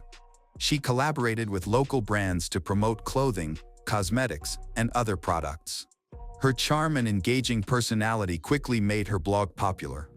Javiera didn't focus only on work and academics. She prioritized personal development, was determined to achieve financial independence. At 18, she moved out of her family home, managed all her living expenses on her own. Her family was proud of her early independence and her ability to overcome challenges. Despite her busy schedule, Javiera always made time for her family, staying close to her mother and brothers, visiting them regularly, and sharing her future aspirations. A stagnant life was never an option for her. She was constantly striving to progress. Before she vanished, she had ambitious plans. She was getting ready to move into a new home, aiming to advance her social media career and continuing her studies. Javiera met Andres Sutter in 2022 through a group of mutual friends she frequently hung out with. Initially, there were no red flags with Andres. He was charming, self-assured, and good at building relationships. He made a strong first impression, appearing considerate, engaged, and truly interested in her life. Soon after, their talks evolved into a romantic relationship. In the beginning, everything felt ideal. He was supportive, encouraged her goals, and admired her independence. However, as time passed, red flags began to appear. Javiera noticed that Andres was excessively jealous. He was uncomfortable with her job at the bar, monitored her interactions, and frequently asked where she was, who she was with. His behavior became increasingly intrusive. He would show up unexpectedly, even when she had told him she was busy. He went through her phone, questioning every new contact. His jealousy became unreasonable. He particularly disliked it when Javiera spent time with friends, especially if men were present. Soon, other troubling issues emerged. Andres was often unclear about his own activities. He didn't have a steady job but always seemed to have money. When she inquired about his work, he avoided giving direct answers. Over time, Javiera discovered that Andres's name was associated with certain groups involved in illegal activities. Among a small circle of friends, rumors circulated that he might be involved in criminal activities, including theft and the illegal trade of copper. The turning point in Javiera and Andres's relationship occurred when Javiera discovered that Andres was living a double life. She wanted nothing to do with illegal activities and didn't want to be involved with someone who could put her in harm's way. Eventually, she decided to end their relationship, stating that she couldn't see a future with him. However, Andres refused to accept her decision. He continued to pursue her, calling her frequently, showing up uninvited, and trying to persuade her to return to him. He dismissed her rejection, believing that she would eventually change her mind. As Javiera started to avoid him, Andres became even more persistent, threatening her by claiming he knew everything about her and wouldn't allow her to leave. Javiera had no idea that their breakup would have serious consequences. On August 26, 2022, Javiera's day began like any other. She and her mother, Gladys Galagillos, went to a shopping mall, had lunch, and discussed the changes coming in Javiera's life. Javiera is moving out. She was excited about this new chapter. During their conversation, Javiera expressed her ambitions for the future. She discussed her goals of advancing her career, increasing her income through social media, and completing her education. Her enthusiasm and drive were evident. Her mother felt happy seeing her daughter so excited. After their outing, they returned home, where Javiera assisted her mother with household chores, then folded the things into the suitcase. Later that evening, before leaving, Javiera mentioned to her mother that she intended to spend the night at a friend's house. This was not unusual, as she often stayed over with friends. Once she arrived, she and her mother continued to text each other, as they usually did. Everything seemed perfectly normal. However, as midnight approached, a text arrived that changed everything. Andres messaged her, "I found your dog." This news was monumental for Javiera, as her dog, Lucky, had been missing for a few days, and she had been searching tirelessly. She had even posted on social media, offering a reward for Lucky's safe return, so she immediately reacted to Andres's message. Then she stopped texting her mom. A few hours later, all attempts to contact her by phone were unsuccessful. The next day, Javiera was expected to come home, but she never arrived. Her family started reaching out to her friends, but no one knew her whereabouts. Her sudden disappearance left her loved ones in distress. They had only two clues: their last conversation with her and a message that later became crucial in the investigation. Javiera's disappearance caused deep concern for her family and friends. However, the one person who seemed unconcerned was Andres. When her mother finally managed to reach him, he responded in a detached manner, showing no signs of worry. When Gladys inquired about her daughter's location, he calmly stated he had no idea and then proceeded to share his version of events. That night, he met with Javiera to help her search for her missing dog. They drove to several places but couldn't find it. To distract her, he suggested going to Calama, his hometown. Javiera agreed. She had a suitcase with her because she was moving the next day, so it seemed she might have intended to stay at his place overnight. However, his account became less clear from there. He claimed they had an argument during the trip. Suddenly, Javiera realized that her suitcase was missing. She thought it might have fallen out of the trunk.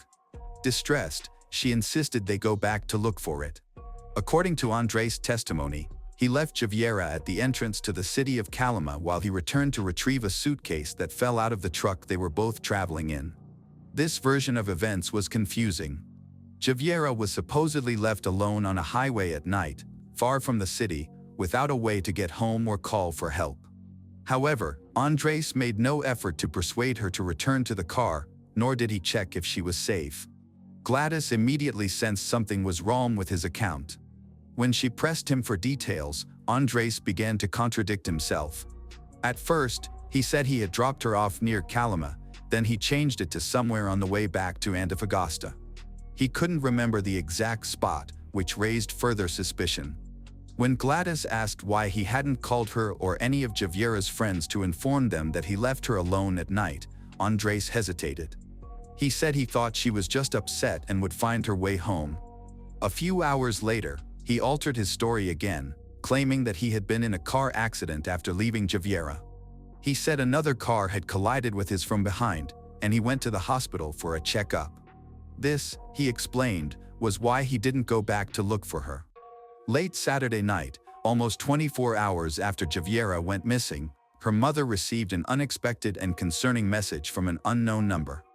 It read, "Mom, it's me. I left. There was an accident. I need some time. Don't worry about me. I'll come back once everything is settled. Love you. Take care of Grandma and my brother." Gladys read the message repeatedly, sensing something was amiss. The tone felt distant and impersonal, which alarmed her, but the errors stood out even more. Javiera was always meticulous with her texts, avoiding shortcuts and spelling mistakes. This message, however, was filled with typos and awkward phrasing that didn't match her style. Gladys tried to call the number, but the call failed. The phone had already been turned off, increasing her anxiety. Worried, she showed the message to Javier's friends, and they all agreed Javier would never write something like this. They recognized her usual texting style and emotional expressions. The content of the message was also suspiciously vague. Where was she? What kind of accident had occurred? Why hadn't she provided more details? Why send a cryptic message from an unknown number instead of calling? Gladys took immediate action and reported the message to the police. They documented it as a potential attempt to mislead the investigation and distract from a possible crime. A task force was quickly assigned to the case. Investigators traced the message to its originating SIM card. The phone carrier confirmed it was linked to a false identity, a common method used when buying anonymous prepaid cards. Next, law enforcement tried to locate the phone. They hoped to find its general location, but it had been turned off shortly after the message was sent. The last known signal placed it near Calama, the same area where Andres claimed to have last seen Javiera. Further examination revealed that the phone had only been used once, suggesting the message was pre-planned and aimed at deceiving her family into believing she had left on her own terms. Experts analyzed the content of the message and found that it did not match Javiera's usual writing style. The errors and unusual phrases were clear indicators that it was not written by her. This finding became a crucial piece of evidence, suggesting that the message was fabricated and indicating that Javiera did not disappear voluntarily. As a result, investigators began treating the case as a potential crime, with Andrés emerging as the primary suspect. However, the investigation progressed slowly due to a lack of concrete evidence. Concerned that each passing day without answers diminished their chances of uncovering the truth, Javiera's family and friends initiated their own investigation. They spoke with people familiar with Andrés, examined his background, and searched for any links to criminal activity. Soon, they discovered evidence connecting him to illegal operations. Through shared contacts, they found individuals who claimed Andrés had participated in stealing copper from trains and was allegedly part of a group that extracted and sold metals on the black market. Furthermore, accounts of his aggressive behavior emerged. Those who knew him described him as having a short temper and a tendency to get into conflicts, often involving physical fights, and an inability to tolerate being contradicted. These details increased the family's concerns. If Andrés had a history of aggression, he was certainly capable of committing a serious crime, particularly in a moment of rage. Javier's friends recalled that she had confided in them about Andrés becoming increasingly controlling and obsessive. They found old messages where she expressed worry that he was tracking her, calling her several times a day, and demanding to know her whereabouts. While her loved ones continued to search for answers, the police conducted a forensic examination of Andrés's car. Since he was the last person known to see Javier alive, his truck could contain important evidence. Inside the truck, investigators discovered traces of blood. Initial analysis showed stains on the passenger seat and the interior of the door. They also found fibers that seemed to match the clothing Javier was wearing. The blood samples were sent for DNA testing. A few days later, the results confirmed the worst fears: the blood belonged to Javiera Jimenez. This revelation completely undermined Andrés's claim that he had simply dropped her off on the highway. If she had left his truck voluntarily, why was her blood found inside? And if she had been injured, why didn't he report it? Police obtained GPS data from Andrés' vehicle, which revealed that on the night Javier disappeared, he was driving towards Calama. However, instead of taking the main road, he opted for a side road that led into the desert. His car remained in that isolated area for a long time before it continued on its way. This discovery became a significant turning point in the case, leading investigators to suspect that a crime may have taken place there or that evidence was concealed. When Andrés learned that the police had received forensic results, he understood that his arrest was imminent. His behavior changed. He ceased communication with everyone, including those he previously trusted. The day before he was scheduled to be questioned by police, he suddenly packed a bag and left his apartment. Surveillance cameras recorded him exiting the building with a small backpack and getting into a car. Neighbors later confirmed that he left in a hurry and did not return. Authorities quickly issued an arrest warrant for him, but by that point, he was already gone. Further investigation showed that Andrés had used false documents to cross the border, making him a fugitive. His name was added to an international criminal database, but he managed to evade capture. For Javier's family, the only option was to continue seeking justice and waiting. They believed strongly that he would eventually slip up again. When he did, they were confident that the law would catch up with him. Law enforcement's initial efforts to catch Andrés were unsuccessful. They found his abandoned car on the outskirts of Antofagasta, but he was missing, indicating he had carefully planned his escape. Phone records revealed that, just hours before disappearing, he had contacted several people already under investigation for criminal activities, suggesting he used these connections to vanish. Eventually, investigators confirmed that Andrés had illegally fled Chile into Bolivia. He avoided official crossings by using lesser-known smuggling routes favored by traffickers. After crossing the border, he adopted a new identity. For months, he successfully evaded capture, fully aware that authorities were searching for him. Despite the challenges in the investigation, Javier's family refused to lose hope. Gladys tirelessly worked to keep the case in the public eye, ensuring that Andrés appeared on international wanted lists. The family engaged with the media, raised awareness on social networks, and distributed flyers with his photo, hoping that someone would recognize him and notify the authorities. The turning point in the investigation came when a reward was offered for information that would lead to Andresa's capture. The family pledged a generous sum to anyone who could provide credible information about his location. This approach proved effective, as tips began to emerge. By late 2023, reports indicated that Andres had been seen in a Bolivian city, living a secluded life and avoiding attention while keeping limited contact with locals. Bolivian authorities started monitoring his movements. They learned, through informants, that he was using a false identity, taking odd jobs, and avoiding any official documents that might reveal who he really was. However, he could not remain hidden forever. In January 2024, a local resident reported his exact location to the police. Authorities responded quickly, initiating a targeted operation to capture him. They surrounded the building where Andres was hiding. The operation was quick and efficient. He complied with their commands and was apprehended without resistance. During his arrest, he remained calm, seemingly resigned to his situation. This time, there was no way to escape. Andres was officially in custody and would soon face justice in Chile. After confirming his arrest, Bolivian authorities began the process of extraditing Andres back to Chile. Within days, he was returned to face trial, allowing Javier's family to see the person responsible for their daughter's death held accountable. However, this was just the start of a long battle for them, as they were determined to push for the harshest possible sentence.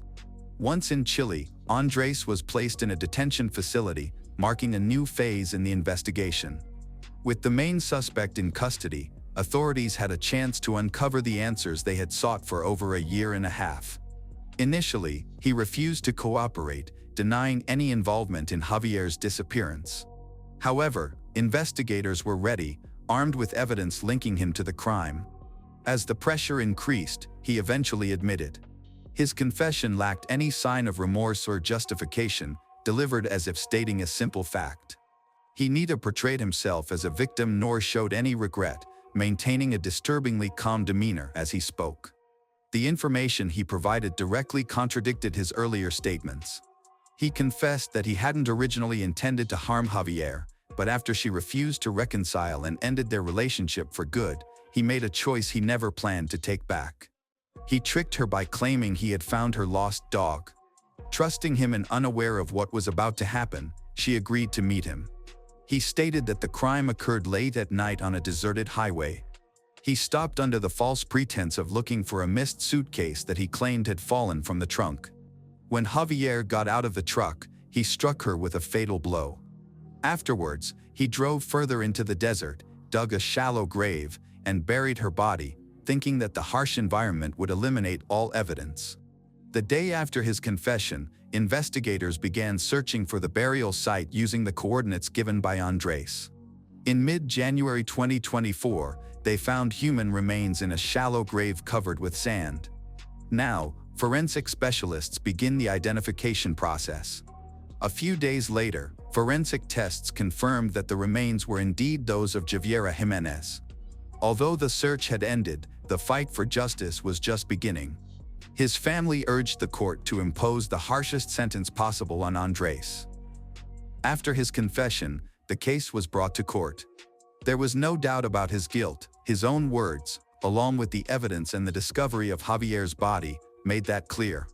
It was now the court's responsibility to decide his punishment. Javier's family insists on the harshest penalty, life in prison without parole. They were convinced that he posed a threat to society.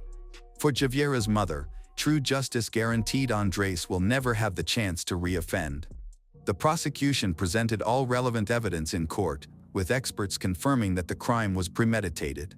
They highlighted the misleading invitation, the choice to take her to a remote area, and the complete absence of any effort to help her, all of which indicated a well-planned act. Forensic specialists documented injuries that disproved any claims of accidental harm. Nevertheless, the defense sought a lighter sentence, arguing that their client had confessed, volunteered, and aided in locating the remains, which they claimed to have cooperated with the investigation. They requested leniency based on this argument, which angered Javier's family. They believed it was clear that Andres's confession was not out of remorse. He only admitted the truth when he had no other choice. He felt no guilt and was merely trying to lessen his sentence. The trial lasted several weeks, during which Gladys participated every session, watching everything unfold. Although she remains composed, her determination was evident in her eyes. Furthermore, in a similar fashion to the disappearance of Javiera Jimenez in August 2022, Andres is also being investigated for being a member of a violent armed gang that steals copper while it is being transported on FCAB trains. Similar crimes were committed by other members of the gang, and the prosecution was able to establish Andres Sutter's involvement through photographs, text messages, and statements from other criminals. In both cases, the court set different investigation dates.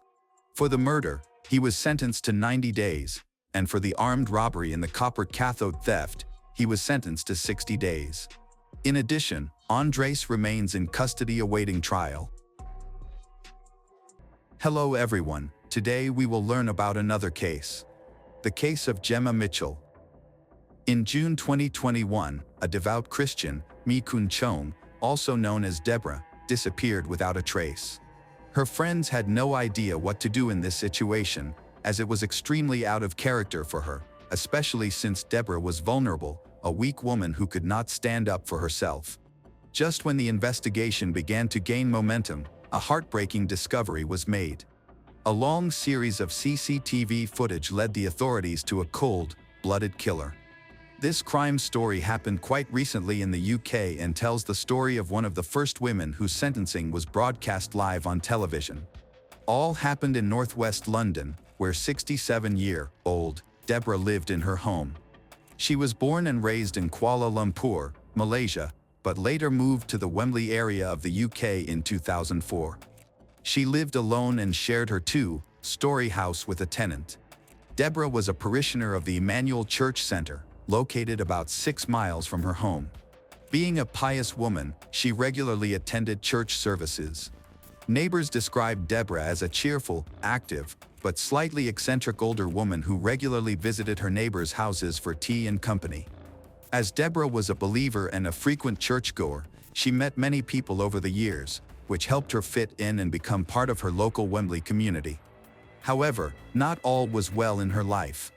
Unfortunately, Deborah suffered from several mental health issues, was diagnosed with paranoid schizophrenia and acute stress. Fortunately, Deborah had a few people she could rely on, and one of the women she became close to was a 38-year-old named Gemma Mitchell. Gemma previously lived in Australia for 7 years. She was an osteopath who decided to return to the UK in 2015. Her mother and sister lived in Brent, North Wembley, and Gemma stayed with them. Her family was relatively well off. She received a good education and then went to King's College London, where she earned a degree in humanities that included a course in experimental anatomy. During her studies, Gemma proved to be an outstanding medical student and received awards for her knowledge of the human body. Her mother worked for the British Foreign Office, and the family's property in London was valued at approximately $5 million. Unfortunately, the family had recently fallen on hard times. The house was abandoned and in urgent need of repair. Gemma presented herself as a pious person, which was similar to Deborah. They met at the church in August 2020. Unfortunately, Gemma was unable to work as an osteopath in the UK due to the discrepancy between Australian and British practices and found herself essentially without a job. However, to bring Deborah closer, Gemma offered her services as a spiritual healer to help Deborah cope with her mental disorders. It is clear that this could not in any way address Deborah's current problems, as her schizophrenia persisted. By the spring of 2021, she was prescribed stronger medications. The people around her began to notice that Deborah had become more vulnerable and prone to strange behavior. In recent months, she had developed an obsession with Prince Charles and Boris Johnson. It's quite a sad story. Deborah believed that she had a parasocial relationship with Prince Charles and she could talk to him through a video on YouTube. She often set the table for the Prince and Boris Johnson as if they were going to show up at her house at any moment. After sending them several strange letters, she received a referral for psychiatric treatment. After Deborah was admitted to a medical facility for 2 weeks, she was prescribed a new course of medications. Although she did not want to take them, her friends persuaded her to go back. After that, for the most part, Deborah's life returned to normal. Her friends rejoiced with her and looked forward to the summer. However, on June 11, 2021, she suddenly disappeared. On that day, Deborah's lodger began to worry when he could not find her or contact her. Given the current state of her mental health, he knew it would be wise to immediately report this to the authorities. The tenant had seen Deborah the day before, so she could not have been gone for very long. CCTV footage recently confirmed this. The footage showed Deborah walking along Chaplin Road accompanied by her lodger. It is worth noting that Deborah did not walk very well, so if she was on the run, it would have been difficult for her to manage without transportation. As the days passed, it became increasingly obvious that something unusual had happened to Deborah. She had never disappeared like that before. Given her mental health and physical problems, this painted a worrying picture for the authorities. But despite Deborah's silence, some news about her emerged. Gemma informed Deborah's tenant that Deborah had decided to return home to Malaysia to spend time with her family. According to Gemma, Deborah had decided to return home for a year to clear her head. This raised doubts among police officers. To fly to Malaysia, Deborah would have had to present her passport at customs, but there were no stamps recorded on it. No one had seen her leave the house, no local taxi companies had given her a lift, and there was no banking activity indicating that she had used any public transport. Days turned, and there were still no confirmed sightings of Deborah. However, 16 days after she went missing, a discovery was made 200 miles from Wembley.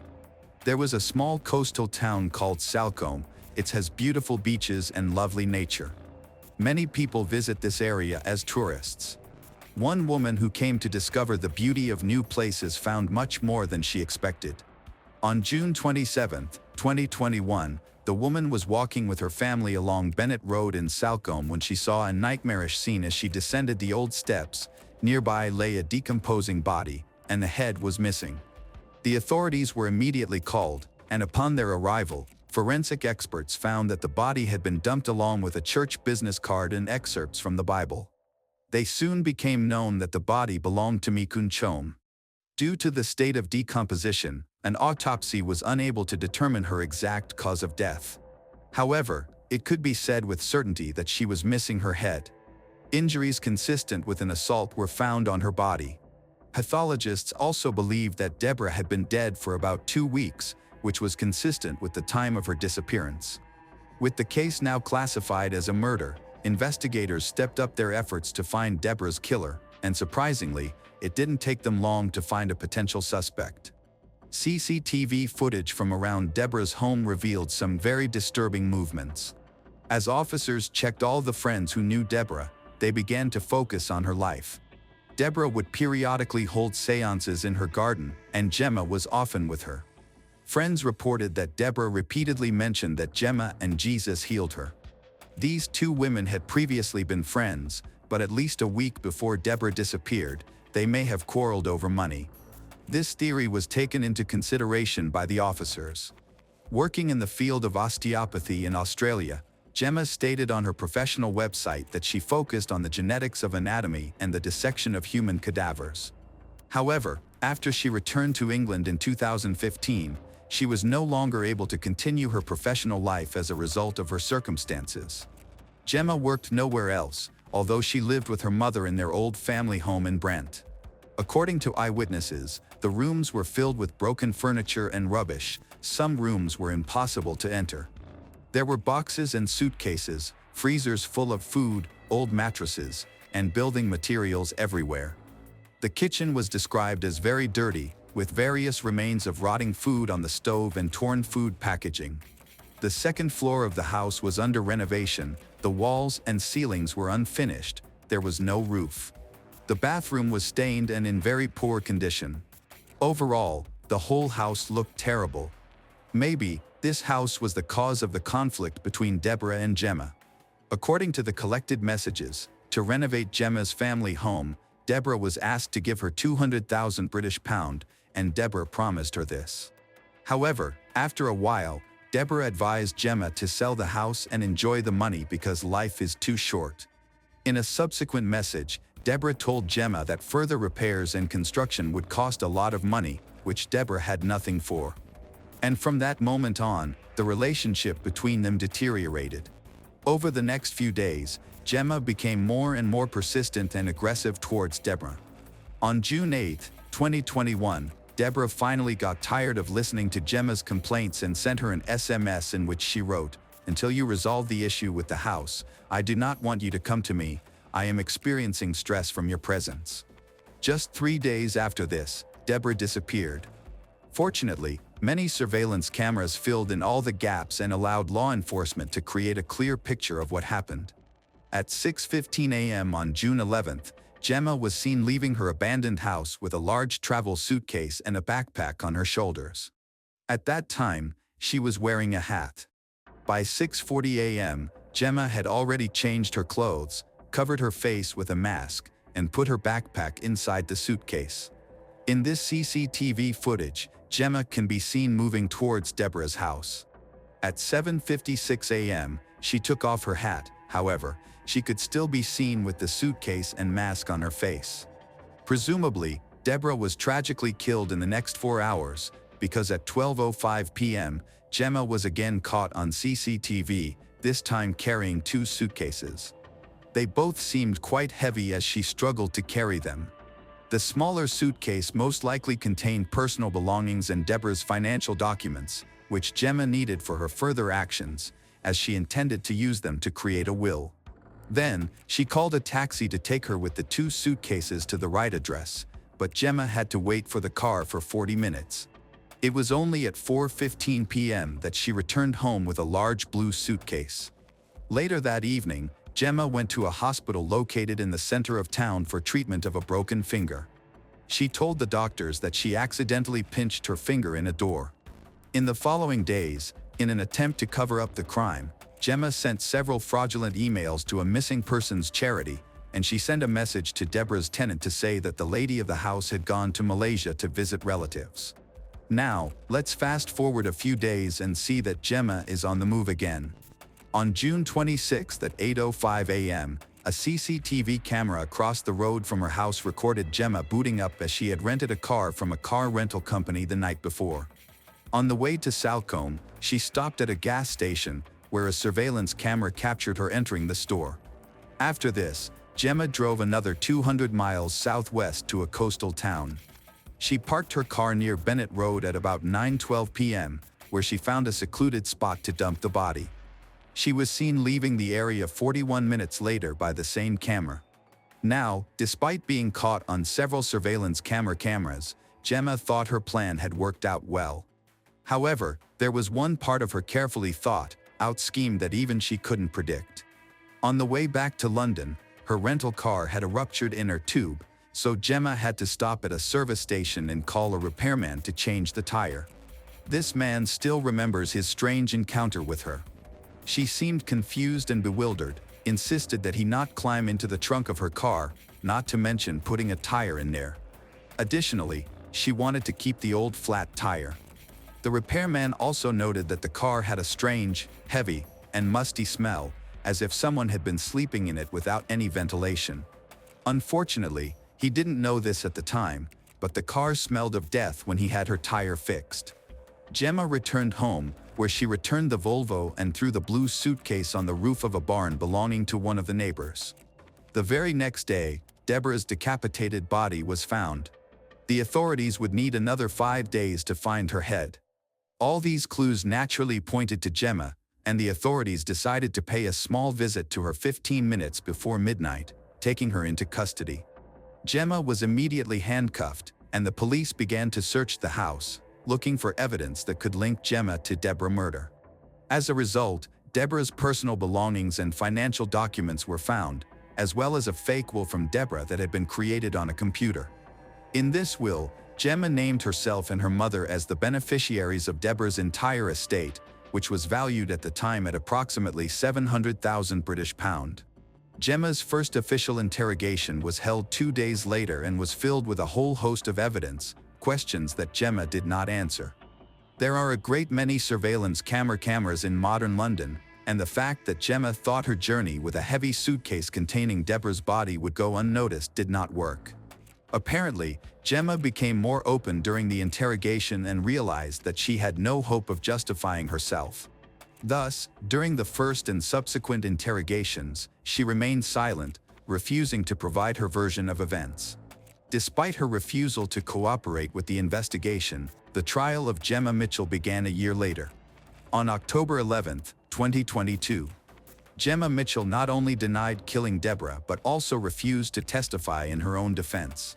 Her defense team claimed that there was no evidence to support the assertion that Deborah's body had been kept in the suitcase and that no evidence of a struggle was found in Deborah's house.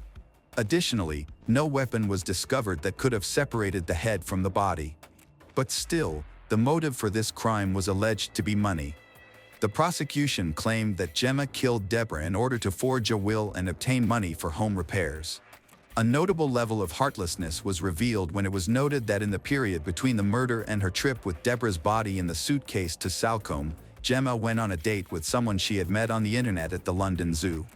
It is worth noting once again that Gemma graduated with a first-class honors degree in the humanities, including a course in experimental anatomy, meaning she had the skills to remove a head from a body, although it is unclear why she did this. The deliberation, the jury delivered their verdict on October 27, 2022. Gemma Mitchell was formally found guilty of the murder of 67-year-old Mi Kun Chom. Gemma's conviction made national headlines. During the sentencing phase of the trial, which was broadcast live on television, Gemma became the first convicted murderer in England and Wales to be sentenced live, as well as being the first woman in the UK to have her sentence filmed. The judge's words to Gemma were quoted as follows. He stated that she had left her residence early in the morning with a large suitcase that, as shown on surveillance camera, was either empty or contained very little. He mentioned that she took public transport to Deborah's residence and stayed there for more than 4 hours. The judge noted that the suitcase she brought home was now clearly full and heavy. He expressed no doubt that she had killed Deborah in her home and concluded that, considering she had not provided any explanation during her interrogations, she had gone to Mi Kun Chom's house that morning with the intent to kill. He remarked that she showed absolutely no remorse and seemed to completely deny what she had done. With the irrefutable evidence against her, the judge announced that Gemma Mitchell was sentenced to life in prison with a minimum term of 34 years, which meant that Gemma would not be eligible for parole until July 10, 2055. During Gemma's trial, a statement from Deborah's sister, who lived in Malaysia, was read to the court. In this statement, the sister wrote, "They still don't understand how she died. This secret will haunt she forever." Gemma never accepted responsibility for Deborah's murder, leaving many questions unanswered. However, for many, the motive appears clear and simple. Deborah was a vulnerable woman seeking help for her mental health problems. She confided in her friend Gemma, even offering her a significant amount of her savings to help with the house. But Gemma's actions constituted a vile and disgusting crime. Since Gemma's conviction, several of her former friends have come forward to share their own experiences with her, revealing that she had always tried to steal money, lured partners, and was a real snake. In the end, the case of Gemma Mitchell stands as a chilling reminder of how trust can be exploited in the most sinister ways. What began as a friendship rooted in shared faith and mutual support spiraled into a calculated act of betrayal, driven by greed and desperation.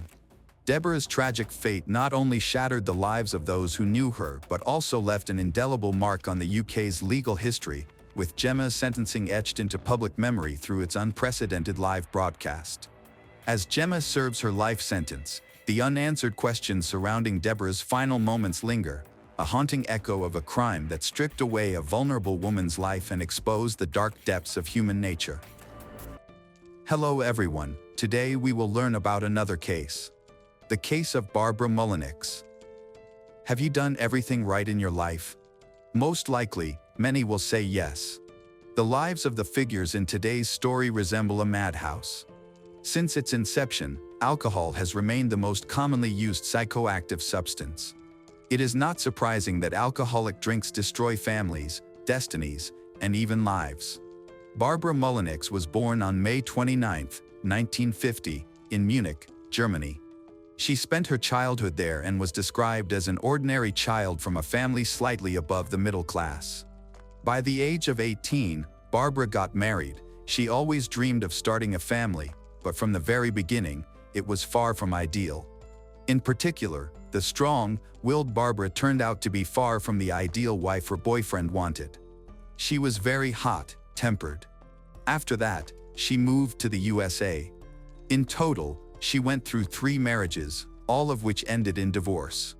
After her early relationships, Barbara had 2 sons, who had already left home by the time of that events. Only her 17-year-old daughter, Rachel, remained living with her. Rachel was born during Barbara's 3rd marriage to Bruce, a man who turned out to be 9 years younger than Barbara. The entire family settled in Oakland, Oklahoma, USA. Bruce was initially attracted to Barbara's vibrant personality, but just as quickly as it drew him in, it began to repel him. A typical cycle of Barbara's relationship problems began to repeat itself. Rachel, born in 1989, became a guiding star for Barbara, as she had always wanted to have a daughter. During this period, her daughter was treated like a princess, and she willingly took advantage of this. Rachel was given the largest bedroom, the best outfits, and extravagant parties for her birthdays. At a young age, she convinced her parents to enroll her in a special private school that required attendance only once a week, allowing her to enjoy a relatively easy life. Rachel was a good student, very athletic and active. She participated in inter-school basketball championships, attended ballet classes, and practiced gymnastics.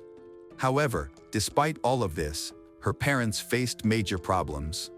Barbara struggled with alcoholism for a long time, and after Rachel turned 10, her drinking became noticeably worse. According to Rachel's memories, Barbara became a severe alcoholic who verbally and physically attacked her husband and daughter whenever she drank. Once she touched a glass, she would become aggressive. She could grab them by the hair and hit them. This resulted in police being called to their home several times due to domestic violence. The first incident occurred in 2002 when the police found 12-year-old Rachel crying on the street, showing a bite mark allegedly left by her mother.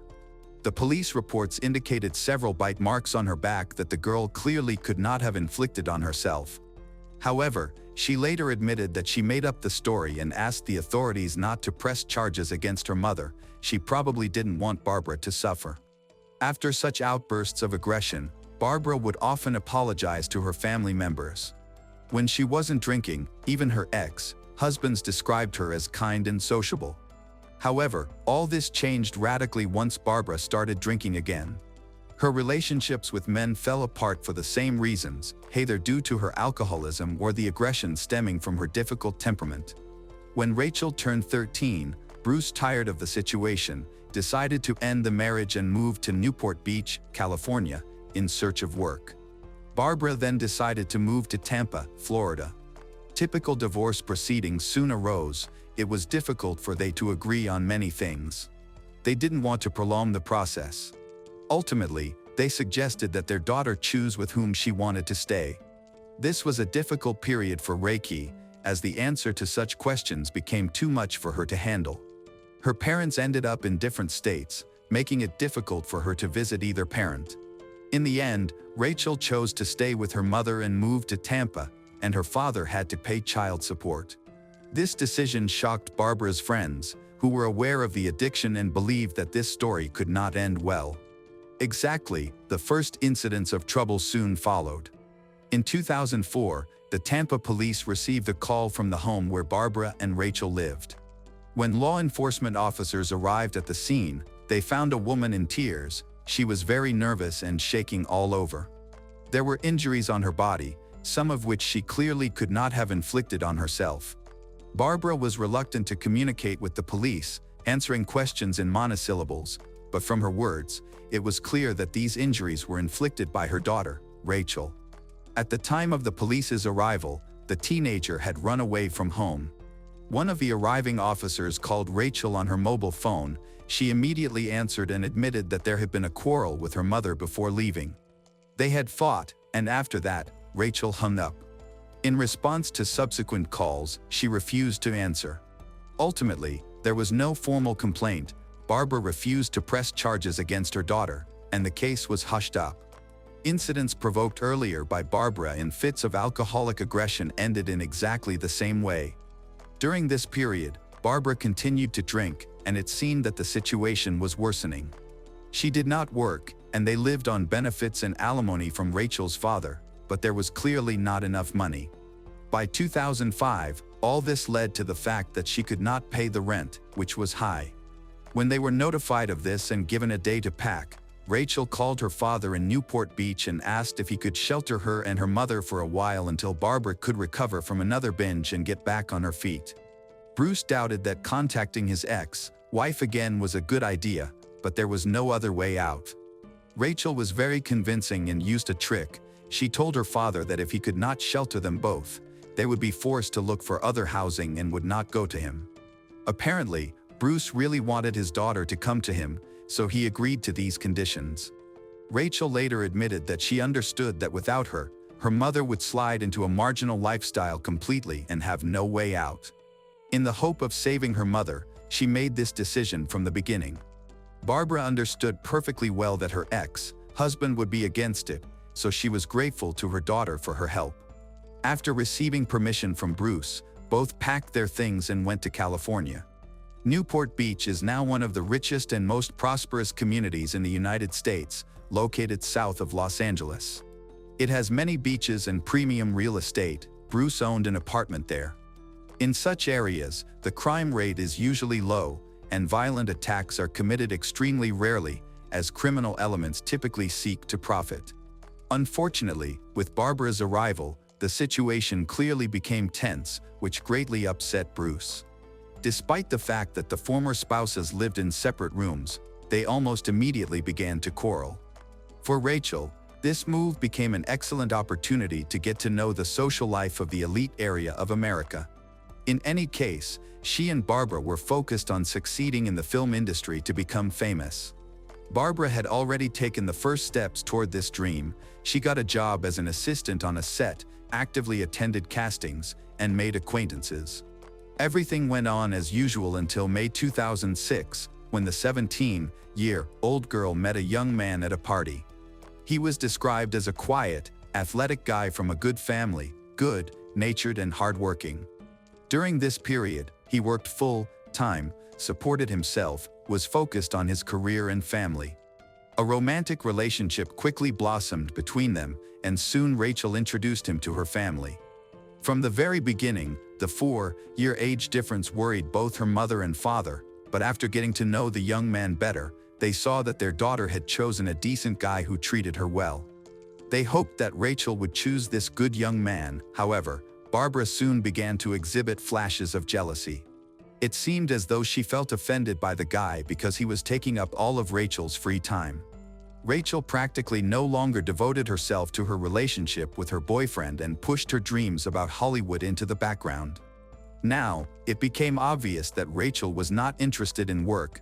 Hormones had completely turned her head.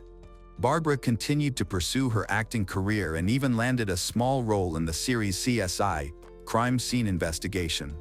The character appeared in one of the episodes in a secondary role, and Barbara was waiting for new opportunities. Considering the age difference between the young couple, Rachel needed official permission from her parents to engage in a relationship with him. However, she was skilled at manipulating her mother and father, often giving them ultimatums. This is likely how she coerced them into signing a document granting their permission. From that point on, the couple could calmly meet. With the high school girl always having this permission to prevent her boyfriend from facing any legal issues regarding the corruption of minors, as specified by law. At the same time, Rachel managed to negotiate very favorable conditions for this agreement. The only stipulation was a curfew set at 1 a.m. However, as practice showed, even this became too serious a restriction for the rebellious Rachel. On August 31, 2006, Rachel accidentally fell asleep at her boyfriend's house and missed curfew.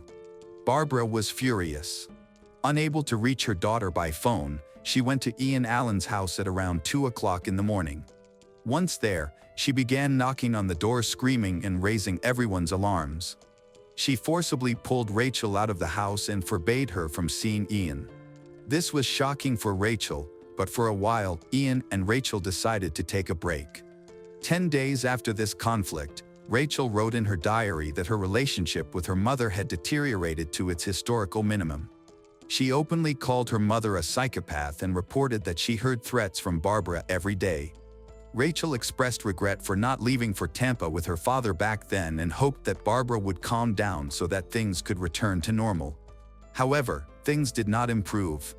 On September 13, 2006, a yacht left Newport Harbor, and the captain noticed something suspicious in the water. He saw a large, tightly sealed cardboard box floating past the ship and thought to himself that it looked like a coffin. Pushing away dark thoughts, he pulled out the suspicious object only to discover the body of a woman wrapped in a bloody sheet. He reported this gruesome find to the Coast Guard. When police officers arrived on the scene, they counted 52 stab wounds to the face, neck, upper body, and back. The most disturbing detail was a knife sticking out of one eye, along with another smaller bloody knife wrapped in the same sheet, which still had remnants of the victim on it. A third knife was simply discarded in the box. All three were ordinary kitchen tools from the same set. The body was sent for an autopsy, where the medical examiner found that 2 of the numerous stab wounds were fatal, having cut the jugular vein and carotid artery. Each of these wounds could have killed the victim within minutes without immediate medical assistance, leaving no chance of survival. The examiner concluded that she had been killed on the evening of September 12, less than a day before the yacht owner's call. The victim remained unidentified until the medical examiner discovered breast implants, each assigned a serial number at the factory, which could be used similarly to dental records. This led the police to identify the victim as Barbara Mullenix. They quickly located the deceased. Detectives went to the house where Barbara lived with her daughter and ex-husband. When the investigators arrived, the house was empty. They began inspecting the territory, and by that time, Bruce had driven up to the house. He stated that he had been on a business trip for several days, about a 2-hour drive from home, and had returned less than an hour ago. According to him, he had not yet seen his daughter or ex-wife, as he had gone to the store for groceries upon his return and had not managed to contact them yet. He confirmed that both of their mobile phones were silent, which he found strange, but he didn't think much of it, assuming they were busy with their own affairs and would return home later. The detectives spoke with Bruce. They learned that he and Barbara had a rather complicated relationship. Despite being divorced, they had been living together again at their daughter's request. The atmosphere in the house was tense, particularly regarding Rachel's relationship with her boyfriend, which worried her parents. Bruce cited Barbara's alcohol addiction and violent behavior while intoxicated as the main reasons for their divorce. He also admitted that Barbara occasionally used illegal substances, further aggravating her behavior. Soon, Bruce became a prime suspect, as he had a possible motive and could have provoked the circumstances leading to the attack. Given that they were discussing a premeditated murder, it was highly probable that the killer should be sought within the victim's immediate environment. Authorities quickly noticed that Bruce did not seem very upset by the news of Barbara's death. He either skillfully concealed his feelings or, most likely, felt more empathy than negativity. Bruce cooperated with the investigation and allowed the apartment to be inspected. During the search of Barbara's bedroom, investigators found a small imprint on the wall that resembled a smeared trace of a bloody hand. In the kitchen, a bucket contained a sponge with suspicious dark spots and a latex glove. It was evident that the hallway had been cleaned. On the table, there was a knife set missing several items that were identical to those found with the victim. With all these facts in mind, suspicions against Bruce grew. The police arrested him and took him to the station for questioning. However, Bruce immediately provided an alibi that was easy to verify. He was indeed hundreds of kilometers away from the city at that time, which could be confirmed through motel records. At the same time, Bruce's colleagues stated that he was working with another client during the massacre. Bruce has been removed from the suspect list. Despite his quarrelsome nature, Bruce had no idea that Barbara might have mortal enemies capable of murder, especially since they had been living together. Rachel was now missing. The police wanted to talk to their daughter. During the inspection of the family's home, no signs of a break-in were found. However, serious concerns arose that Rachel, who had disappeared from all radar, was in danger. Attempts to contact her were unsuccessful. She ignored calls from relatives and law enforcement. Also, no ransom demands received. According to the neighbors, the last activity in the apartment was noticed several days prior. They also learned about Rachel's relationship with her older boyfriend, Ian Allen. Additionally, Bruce mentioned the problems that arose between Barbara and the young couple, including an incident when she took Rachel from Ian's house and forbade Rachel from seeing him. It's possible that Ian and Rachel want revenge on Barbara for interfering in their love affair. The police went to Ian's house to talk to him and find out Rachel's whereabouts. Their suspicions were quickly confirmed. Ian was also missing. His parents said that they had last seen him a few days ago, and since then, they were unable to reach him. They were very worried and were about to go to the police station to file a report about their son's disappearance. The police granted them permission to look around his room. Law enforcement took Ian's laptop for forensic examination. Shortly before his disappearance, he was planning a route to Tampa, Florida. His car was missing from the family home, leading the authorities to declare it wanted and distribute descriptions of both Ian and Rachel. It seemed they was involved in the crime and was now on the run. Authorities began to track the activity of their bank cards, and less than a day later, they recorded a payment at a gas station in Louisiana. On September 15, 2006, one of the officers noticed Ian's car on the road. He was stopped and surrendered without resistance. Interestingly, as soon as the car was stopped, Rachel ran out, approached the officers, claiming she had been kidnapped and held against her will. Although her story appeared unconvincing, Ian was arrested and taken to the police station while Rachel was sent to the hospital. Doctors confirmed that she showed no signs of torture or even forced detention. It seems she was in the car voluntarily, without any coercion. Moreover, during subsequent interviews with law enforcement officers, discrepancies and contradictions were noted in her story. After a medical examination, Rachel was also arrested and taken to the station. She stated that on the night of September 13, 2006, she woke up to her mother's screams. Rachel jumped out of bed and ran to Barbara's bedroom, where she saw her boyfriend stabbing Barbara to death. As soon as he saw Rachel, he punched her in the face, causing her to fall and lose consciousness. She only regained her senses later in a hotel room where he had kidnapped her. He held Rachel there for several days before they began moving towards the state line to escape. Rachel insisted that she had been kidnapped, but the police quickly gathered evidence suggesting that she was lying. At the very least, there were no signs of a punch on her face as she had claimed. Additionally, her DNA samples were found on the latex gloves, the sponges, and even on the tape that was used to cover the box containing the body in Barbara's bedroom. This indicated that she at least assisted in the attempt to remove the evidence. The criminals had cleaned the knives, and there were no fingerprints on the handles, making it possible to reconstruct the course of events only from the statements of the killers. When reviewing the correspondence between Rachel and Ian, investigators discovered that Rachel had been spinning tales about her boyfriend for quite some time, including that her mother was going to kill her and that she faced daily threats. She simply feared for her life. Of particular importance were the girl's messages on the night of the murder, where she wrote to her boyfriend about another conflict with her mother, stating it was time for them to put an end to it. What exactly she meant remained a mystery. Rachel insisted that they had discussed escaping to another state, yet the context seemed more grim. Police reviewed CCTV footage from the gas station Rachel and Ian visited before their arrest. The recordings showed Rachel calmly walking next to her boyfriend, smiling. She was clearly not in captivity. Detectives decided to speak with Ian once more, and until that moment, he had denied any accusations. Finally, Ian confessed that a brutal crime had occurred. According to him, Barbara had threatened that she would press charges against him for the corruption of a minor, fearing that he would lose his job. He believed that Rachel's freedom was at stake, and an unstable, alcoholic woman could ruin his life, which he could not permit. Thus, the young lovers decided that the only way to solve the problem was to kill her.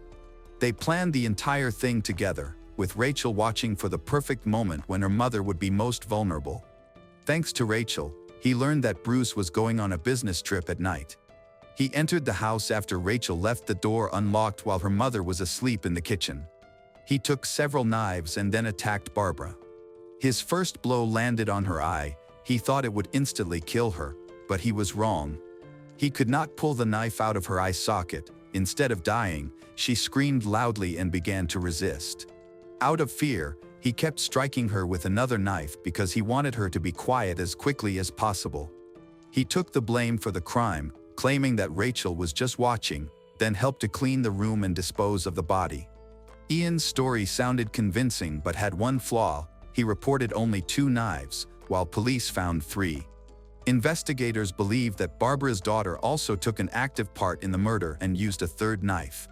They then wrapped the body, along with the murder weapon, in a sheet, placed it in a large TV box, and removed it from the house, eventually throwing it in the water.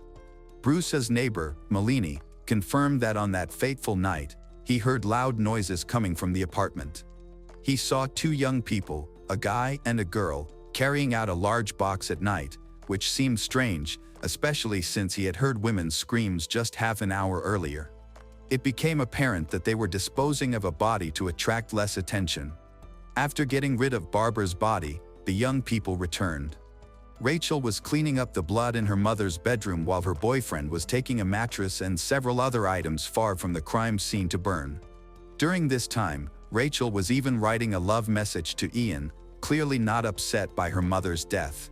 Investigators believe that Rachel actively participated in the crime because she behaved too calmly and did not even attempt to call for help.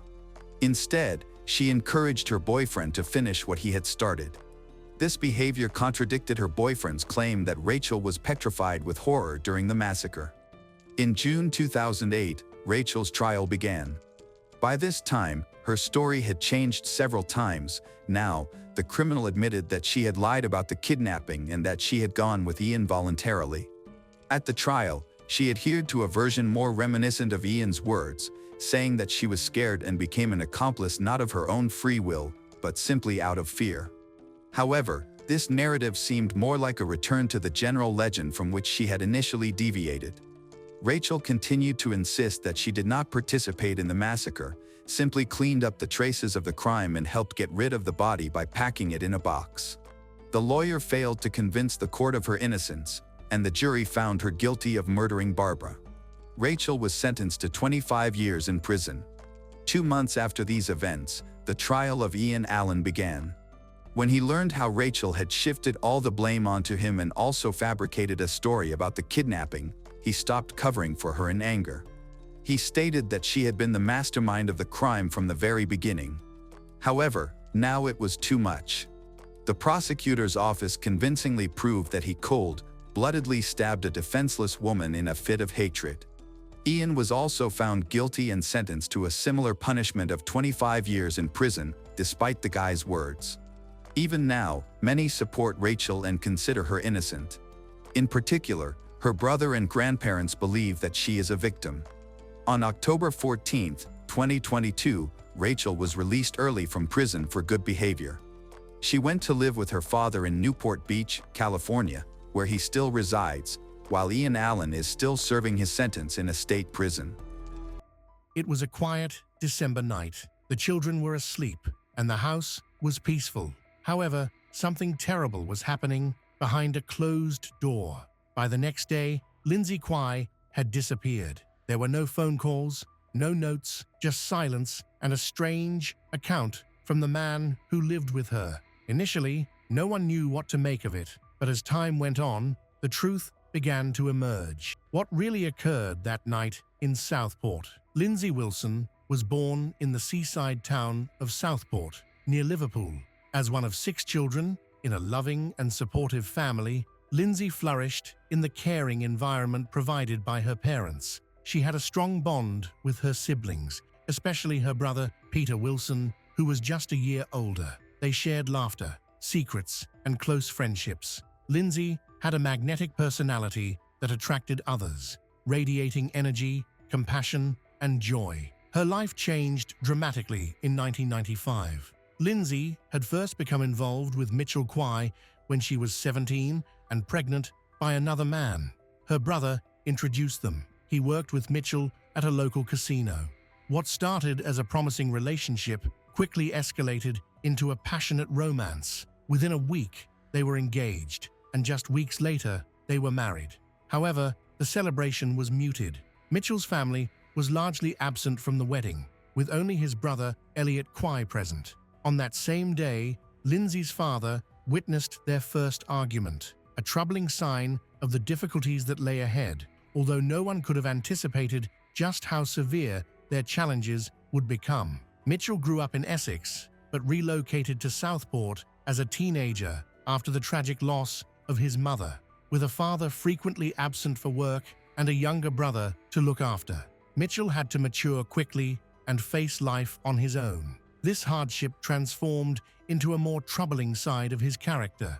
In the early stages of his marriage, Mitchell's initial charm disappeared, revealing a harsh and unyielding personality. He became possessive and unpredictable, insisting that everything go his way. Lindsay, who had hoped for a stable life, now felt completely trapped. 6 weeks after the wedding, Lindsay's daughter, Robin, was born. Mitchell began to disappear for days at a time, leaving Lindsay and Robin while he pursued affairs and wild nights. When he returned, he brought roses and offered apologies. This created a cycle of abuse that only grew tighter.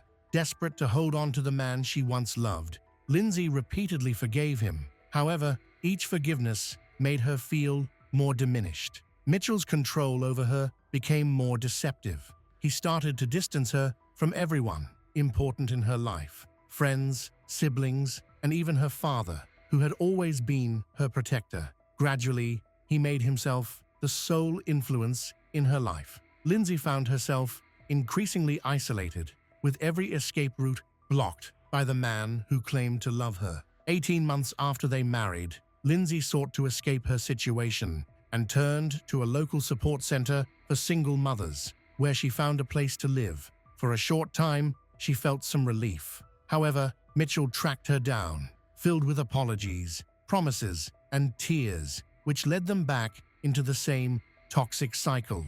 Lindsay returned home, and soon after, she became pregnant again, hoping this new start might bring change. She approached her pregnancy with quiet determination. She might have believed that the baby could transform Mitchell. Victims of abuse often suffer from misplaced guilt, feeling as though they triggered the pain they endure. Unfortunately, nothing improved. Lindsay's mum reveals she stopped visiting her daughter because she didn't want to see Mitchell, and that the last time she saw her was on December 13th. On Christmas Eve, Mitchell visited Mrs. Wilson to collect the children's presents and told her that Lindsay was getting ready to go out. While the family felt uncomfortable, they weren't overly worried, as her absence had started to feel normal. However, as the holidays went by, without any news from Lindsay, their concern grew stronger. It was 6 weeks before a social worker reported her missing. Due to Lindsay's history of domestic abuse, the police responded quickly. Mitchell claimed that Lindsay had left just before Christmas, when she packed her bags and walked away, never to return. He insisted that she was an adult capable of making her own choices. However, both Lindsay's family and investigators found his account suspicious and doubted his statements. By April the following year, police discovered Mitchell had been withdrawing benefits in Lindsay's name. They arrested him on suspicion of murder, solicitation to cause grievous bodily harm, and fraud. Although he downplayed the seriousness of his actions, his comments unsettled those who heard them. He stated he wouldn't even help her if she were in danger after what she did to him and the kids. As time went on, suspicions about Mitchell intensified. He appeared completely untroubled and showed no signs of sadness. He gave interviews, portraying himself as a victim who had been deserted. However, investigators weren't fooled by his performance. They suspected that Lindsay never left the house alive, but they lacked evidence: no body, no confession, and no clear proof. The central question was, where was Lindsay Quay? While Lindsay's family desperately searched for her, Mitchell seemed to enjoy being in the spotlight. With cameras rolling and reporters watching, he presented himself not as a grieving partner, but as someone who thrived on the attention. Mitchell even sent the detective a Christmas card with a bottle of hair dye and a note telling him to get rid of the gray hair to feel more confident. He reported to the authorities that he had seen Lindsay around town, specifically near shops, and in a black Mercedes with another man. He insisted she was nearby and that he could recognize her, yet no one else ever spotted her.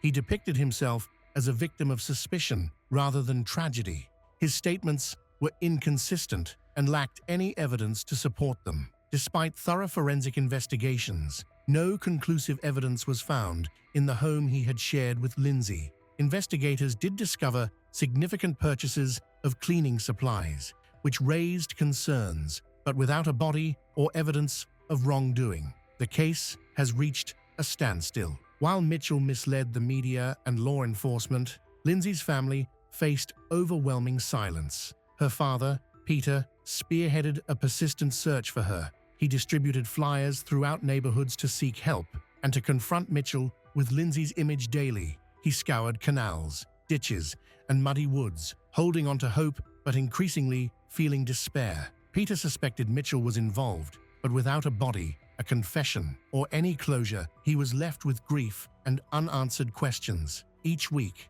Peter confronted a terrifying reality as he picked up his grandchildren from the man he believed killed his daughter. He maintained a calm voice and neutral expression, but beneath his composed facade was an anger he struggled to contain for Lindsay, for her children, and for the elusive truth. A pivotal moment occurred on June 9th, several months after Lindsay went missing, when police officially declared her dead. On the same day, they arrested Mitchell for her murder. During police questioning, he declined to provide any information, repeating the phrase "no comment." The evidence against him was weak, just bits of circumstantial evidence and a pattern of troubling behavior. Then, unexpectedly, after only one night in custody, Mitchell confessed. He revealed that he had killed Lindsay on December 16, 1998. That evening, they argued in their bedroom, just steps away from where their two young children were sleeping. Lindsay allegedly said she wanted a divorce. Mitchell grabbed her by the neck and held her to the floor for 20 minutes. He then placed her body in the bedroom and sealed the door with a towel to prevent her two children from smelling the corpse. In the following 48 hours, Mitchell committed a horrifying act. In the attic of their family home, he dismembered Lindsay's body. He didn't do this alone. His brother Elliot, who had previously worked in a butcher shop, assisted him. Police believe Elliot's experience helped minimize evidence and avoid mistakes. Elliot Quay was not known for being independent. Investigators described him as having limited cognitive abilities and likely needing special care. His life centered around his older brother, Mitchell, who had a significant influence on him. Unfortunately, this influence led Elliot into a dark situation. After confessing to a murder, Mitchell guided investigators to where he had hidden the remains of Lindsay. The discoveries were disturbing. Miss Quay's dismembered body was found in a shallow grave near a roller coaster at Pleasureland in the seaside resort of Southport, Merseyside. Her arms and legs were later found wrapped in plastic bags in separate places on a railway embankment. A bin bag containing her head and hands, believed to have been buried in 200,000 tons of rubbish at a Lancashire landfill site, has never been recovered. One disturbing detail emerged during the investigation. Mitchell likely disposed of Lindsay's remains while out walking with his children. This cold and calculated approach, using casual outings as a disguise, was both unsettling and clever, as he knew how to avoid suspicion. In January 2001, the case went to trial at Liverpool Crown Court. However, before the trial began, Mitchell attempted to change his confession.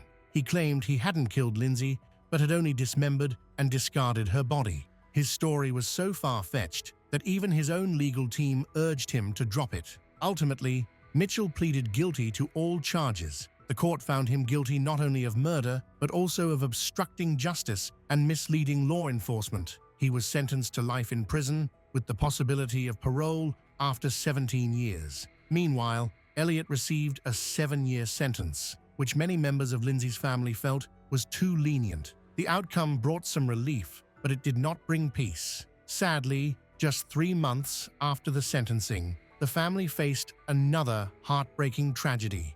Lindsay's brother, Peter Wilson Jr., was found dead in the attic of their childhood home. He had taken his own life, leaving no note, but those who knew him understood the reason. Peter had never forgiven himself for introducing Lindsay to Mitchell. In the months following her death, he fell into a deep depression, isolating himself and overwhelmed by guilt. He often expressed that his life felt meaningless without his sister. Tragically, it was his father, who had already been burdened by Lindsay's loss, who discovered Peter's body. At that time, Peter's fiancée was pregnant, meaning another child would grow up without knowing their father, yet another victim of the devastation caused by Mitchell's actions. In 2017, Mitchell became eligible for parole. Lindsay's daughter, Robin, who was only 22 at the time, started a campaign to stop his release. She created a petition on Facebook that gathered thousands of signatures and became a powerful call for justice. The public's anger contributed to the rejection of Mitchell's parole requests. By 2022, he had been denied parole 3 times. His ongoing manipulative behavior in prison, such as aggressive outbursts and involvement in illegal substances smuggling, reinforced the arguments against his release. Lindsay's children, Robin and Jack, were brought up by Wilson family in a loving and stable environment, which was the kind of upbringing their mother always wished for them. Their story today serves as a powerful reminder that there are often people behind closed doors who are quietly asking for help. Lindsay Kwai's 1998 murder by Mitchell Kwai tore through her family and Southport's quiet streets. Her cheerful spirit, the light to her children, Robin and Jack, was lost in a barbaric act. The pain deepened when her brother, Peter Wilson Jr., took his own life. Despite this, the Wilson family found strength. Robin's courageous fight kept Mitchell in prison, honoring her mother's love. Southport's community rallied, sharing flyers and holding vigils to keep Lindsay's name alive and warn against domestic abuse. Meanwhile, her unrecovered remains leave an ache, but Robin and Jack thrive in the caring home Lindsay always wanted. Her story begs us to notice those trapped in silence, to offer help, and to hold loved ones close before it's too late. Nanette Krentel grew up in New Orleans in a humble, close-knit family. Her parents, Dan and Pat Watson, raised her along with her siblings Kim, Eliza, and 3 half-siblings and taught her important values of loyalty and kindness, known for her gentle and caring nature. Nanette had a deep love for animals and shared her home with 2 cats and a dog. Despite moving away, she maintained a close bond with her family, especially her father and sisters, speaking with them daily. In 1994, at 27 years old, Nanette met Steve Krentel while applying for a job at his office supply store. Steve, then 28, owned both a scuba gear business and the store, and was going through a divorce at the time. Their professional relationship soon turned romantic, and after Steve finalized his divorce, he introduced Nanette to his young son, Justin. By 1995, they were married. Steve's native of Louisiana. He grew up near Lacombe and reportedly had a tense relationship with his brother, Brian.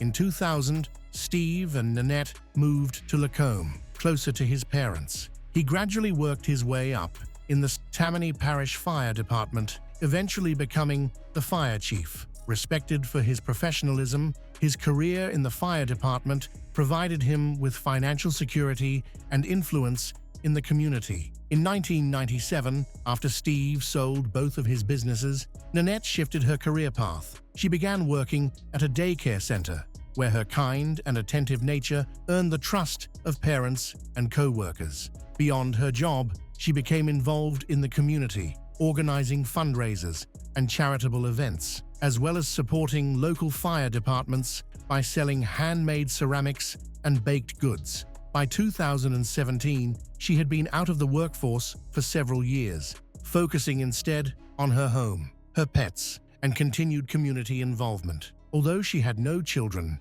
Nanette was always concerned and attentive to the lives of her loved ones. She often played a central role in family matters, offering emotional and financial support to her loved ones. To outsiders, she and Steve seemed to lead a peaceful life, residing on 100 acres of scenic remote property in Lacombe.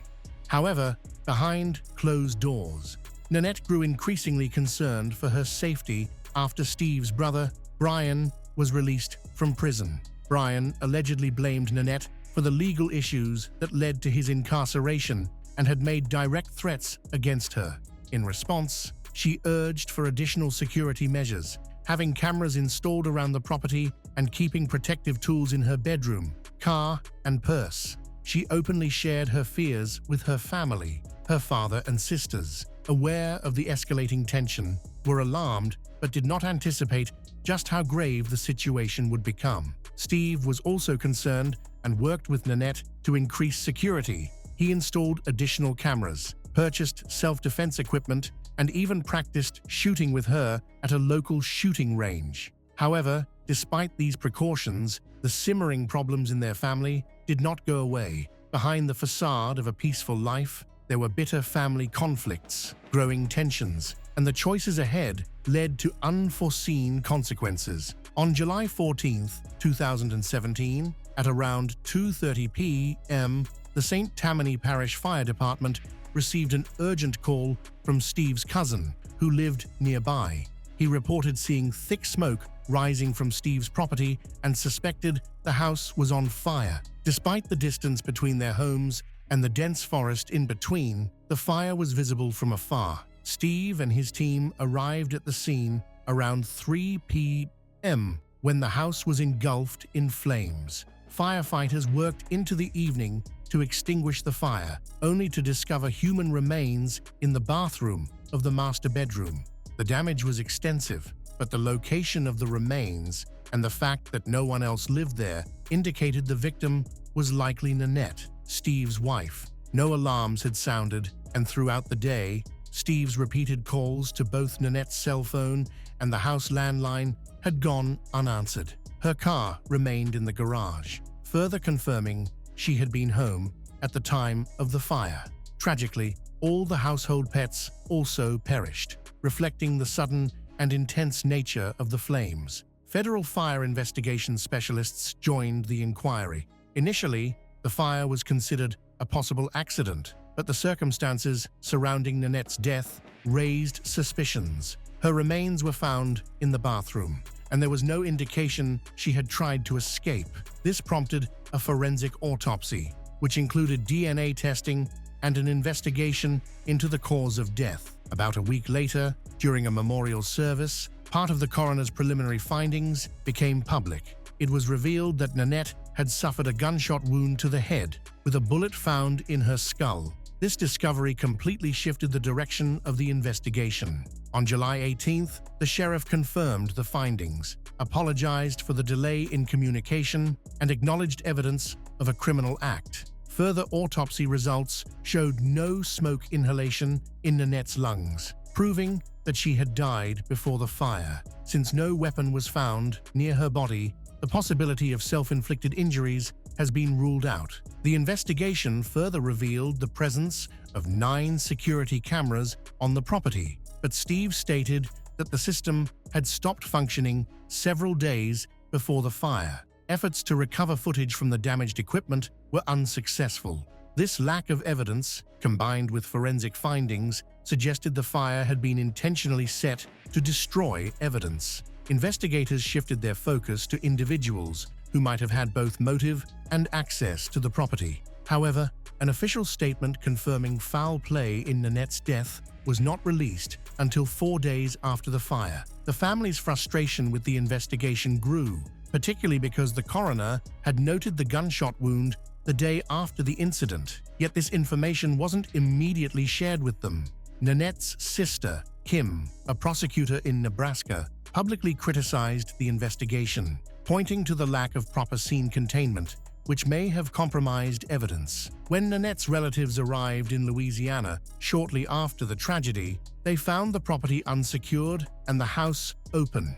Within 2 days, Steve was allowed to return to the site, raising concerns about evidence being altered or lost. It wasn't until Steve's son, Justin, discovered a fragment of a human skull in the debris that authorities finally secured the scene. The incident has left the public losing confidence in Sheriff Randy Smith's department. While federal investigators conduct an independent analysis, they discovered multiple points of ignition and traces of accelerants, confirming the fire was deliberately set. Despite these findings, however, the sheriff did not rule out the possibility that Julie harmed herself, citing the lack of a recovered weapon and inconclusive ballistics test results. Later, 2 firearms were found in the remains of the home, but neither could be definitively linked to the fatal shot. The bullet recovered from Nanette's skull was too damaged for reliable analysis. Additional forensic tests reinforced previous findings, including finding no smoke in Nanette's lungs and no food in her stomach. Despite her having been seen purchasing food at a fast food restaurant that morning, additional inconsistencies came to light during the investigation. There was no blood on Nanette's gunshot wound to the head, as is often the case, leading to speculation that her body may have been moved after her death. An independent expert suggested that whoever moved her was likely familiar with the layout of the house. The sheriff, however, publicly disputed the forensic expert's conclusions. This discrepancy with the findings of federal agents further undermined public confidence in the investigation. Nanette's family began openly questioning the integrity of local authorities and raised concerns about potential conflicts of interest. As discrepancies mounted, the sheriff was eventually compelled to issue a public statement, acknowledging that Nanette's death resulted from a violent act. Despite this admission, the investigation failed to identify the person responsible. The case shifted towards exploring possible motives and suspects with access to the property. Nanette's husband, Steve, was naturally a key subject of interest due to his unrestricted access to the house. He willingly cooperated, volunteered for a polygraph test, and passed. However, since polygraph results are not entirely reliable, investigators didn't eliminate him as a suspect. Steve's alibi was backed by fire department security footage confirming he was at work on the day of the incident, starting at 8 a.m., and didn't leave at any point, including during lunch. This was corroborated by surveillance footage and his co-workers' testimonies. However, it was noted that Steve, working on a Friday, was unusual, as he usually took that day off. Investigators also analyzed Nanette's movements on the morning of July 14th. Traffic cameras spotted her driving between her home and a nearby fast food restaurant, where her bank card was used to buy food. Her car was later seen near her house. About an hour later, a phone call was made from Nanette's phone to an unfamiliar number. The person on the other end claimed not to know her, and the reason for the call remains unexplained. Investigators explored potential personal conflicts and discovered that Steve had been in an extramarital relationship with a colleague. Nanette was aware of the affair and had told others she was considering divorce, which under state law would involve dividing their shared assets, an arrangement that could have been financially disadvantageous for Steve. When questioned, Steve admitted to the affair but claimed the couple had reconciled and planned to stay together. Close family members were also questioned. Steve's son, Justin, had reportedly experienced tension with his stepmother, Julie. In the past, family acquaintances described him as having unusual interests, including a fascination with firearms. However, Justin provided documentation proving he was out of state for work on the day of the incident, which was verified, ruling him out as a suspect. Investigators also looked into Steve's brother, Brian, who had a criminal record and a history of family conflicts. Over the years, Nanette had voiced concerns about his behavior. Shortly after his release from prison, she sent her sister a message describing a specific threat from him, in which he allegedly displayed aggressiveness and hinted at setting the house on fire. These claims were corroborated through their text exchanges. Surveillance footage from their parents' home showed Brian did not leave the premises on the day of Nanette's death. However, a wearable tracking device issued to him malfunctioned and failed to record any location data that day, with the cause of this failure unexplained. Another puzzling incident occurred a month before Nanette's death. A security camera recorded an unidentified man near the entrance gate of the property. He left behind a cigarette butt and a knife. Nanette informed her father about the incident, but the man's identity remained unclear and no investigation was conducted to find out more. After investigating multiple leads, the case remained unsolved. Every suspect either had a confirmed alibi or there wasn't enough evidence to make a formal accusation, leaving the investigation at a dead end. 2 months after Nanette's death, the sheriff made another public announcement. He declared that Steve was no longer a person of interest in the case, explaining that Steve's alibi had been verified. There was no clear motive, and the evidence was deemed insufficient to move forward. However, Nanette's family felt this announcement was premature, as not all digital records had been reviewed. Several witnesses had yet to be re-interviewed, and a detailed timeline of her phone activity leading up to her death was still incomplete. It appeared the investigation was entering a state of stagnation. When Nanette's family requested access to the case documents, their attempts were met with vague responses. Louisiana state law restricts access to investigative materials to the closest next of kin, which in this case was Steve, not Nanette's parents or sisters. Steve did not share these documents with the rest of the family. In search of answers, Nanette's relatives turned to private attorneys and independent forensic experts. One expert, after examining the available evidence, identified signs of deliberate investigative mismanagement, noting that critical protocols for handling cases involving violent deaths and burnt evidence had been disregarded. The conclusions and methodologies of the private experts sharply contrasted with those of the local authorities. Efforts to transfer the case to a different jurisdiction proved unsuccessful. Appeals to the district attorney's office were dismissed, with officials citing a lack of legal justification to relocate the investigation.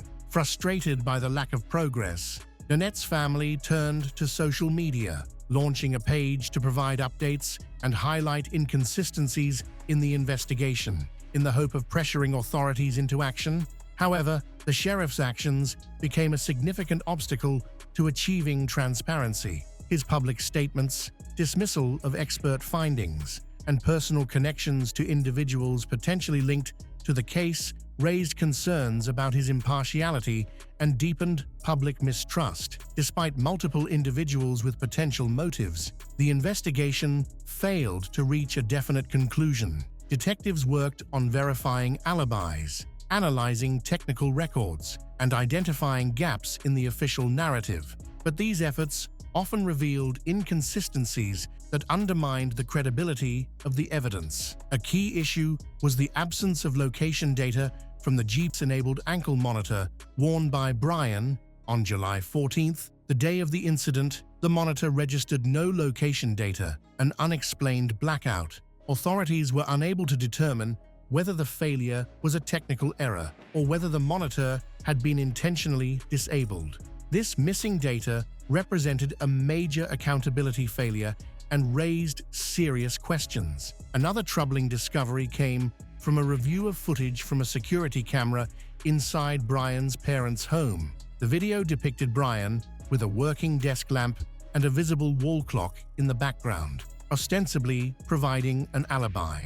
However, Nanette's family questioned the authenticity of this footage, suggesting it could have been pre-recorded or staged. Experts also observed that the angle and focus of the camera appeared unusual for a standard household surveillance setup. Additional uncertainty arose with surveillance footage from a fast food establishment showing Nanette's vehicle. Investigators assumed she was driving the car that morning, but the video quality was too poor to verify her identity. This assumption was based solely on her bank card being used to make a purchase nearby. The situation was further complicated by the fact that there was no footage from her home surveillance system on the day of the incident. Steve claimed the cameras had not been operational at the time, but investigators later found traces of accelerant on the damaged equipment. Experts concluded that the security system had likely been intentionally tampered with before the fire, suggesting someone with knowledge of the camera's locations and purpose, had interfered. After Nanette's father passed away, her sisters took the lead in demanding a proper investigation. They launched an online awareness campaign, collaborated with advocacy groups, and participated in discussions on crime-focused platforms. The family repeatedly urged state authorities to transfer the case to an independent investigative body, but their requests were consistently met with generic responses that lacked meaningful action. They were also frustrated by the investigators' failure to review footage from the citywide surveillance system, which could have offered critical context. These shortcomings formed the basis of formal complaints to the district attorney's office. Although officials promised to keep the case open, there was no evidence of real progress, receiving minimal support from local law enforcement. Nanette's family shifted their focus to building a network of allies. They connected with organizations specializing in unresolved cases, which led to increased attention on Nanette's death through podcasts, videos, and media coverage. By 2024, the case remained unsolved. However, new hope appeared when Colin Sims was elected district attorney. Colin publicly expressed his willingness to review the evidence, marking the first sign of possible investigative progress after nearly 7 years of inaction. As of March 2024, Nanette's case was still open, with no charges filed against any suspects. Despite coroner findings, witness testimonies, and independent assessments, authorities in St. Tammany Parish had yet to identify any responsible parties. What initially seemed like a straightforward case had instead devolved into a prolonged stalemate. By mid-2025, the case records were still sealed, and only individuals with legal standing, such as Nanette's husband, Steve, were granted access. The family remained barred from reviewing complete investigative reports, transcripts, or relevant surveillance data. Repeated appeals to state authorities went unanswered. In response, a grassroots group formed by Nanette's friends and family continued to provide social media updates, urging the public to come forward with any useful information. The family also sought assistance from federal agencies like the Department of Justice. In their letters, they raised concerns about potential conflicts of interest involving local authorities and petitioned for the case to be transferred to a higher jurisdiction.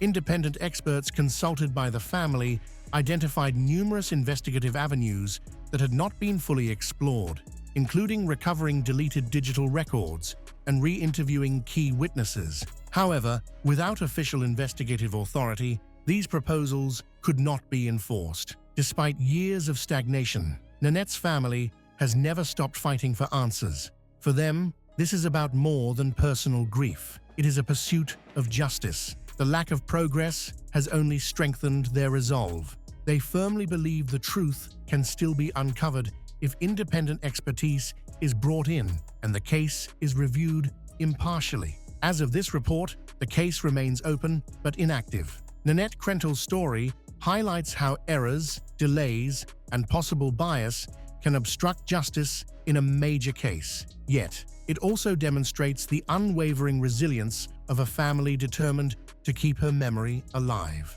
Their goal remains unchanged: to uncover the truth, no matter how much time has passed or how many obstacles stand in their way.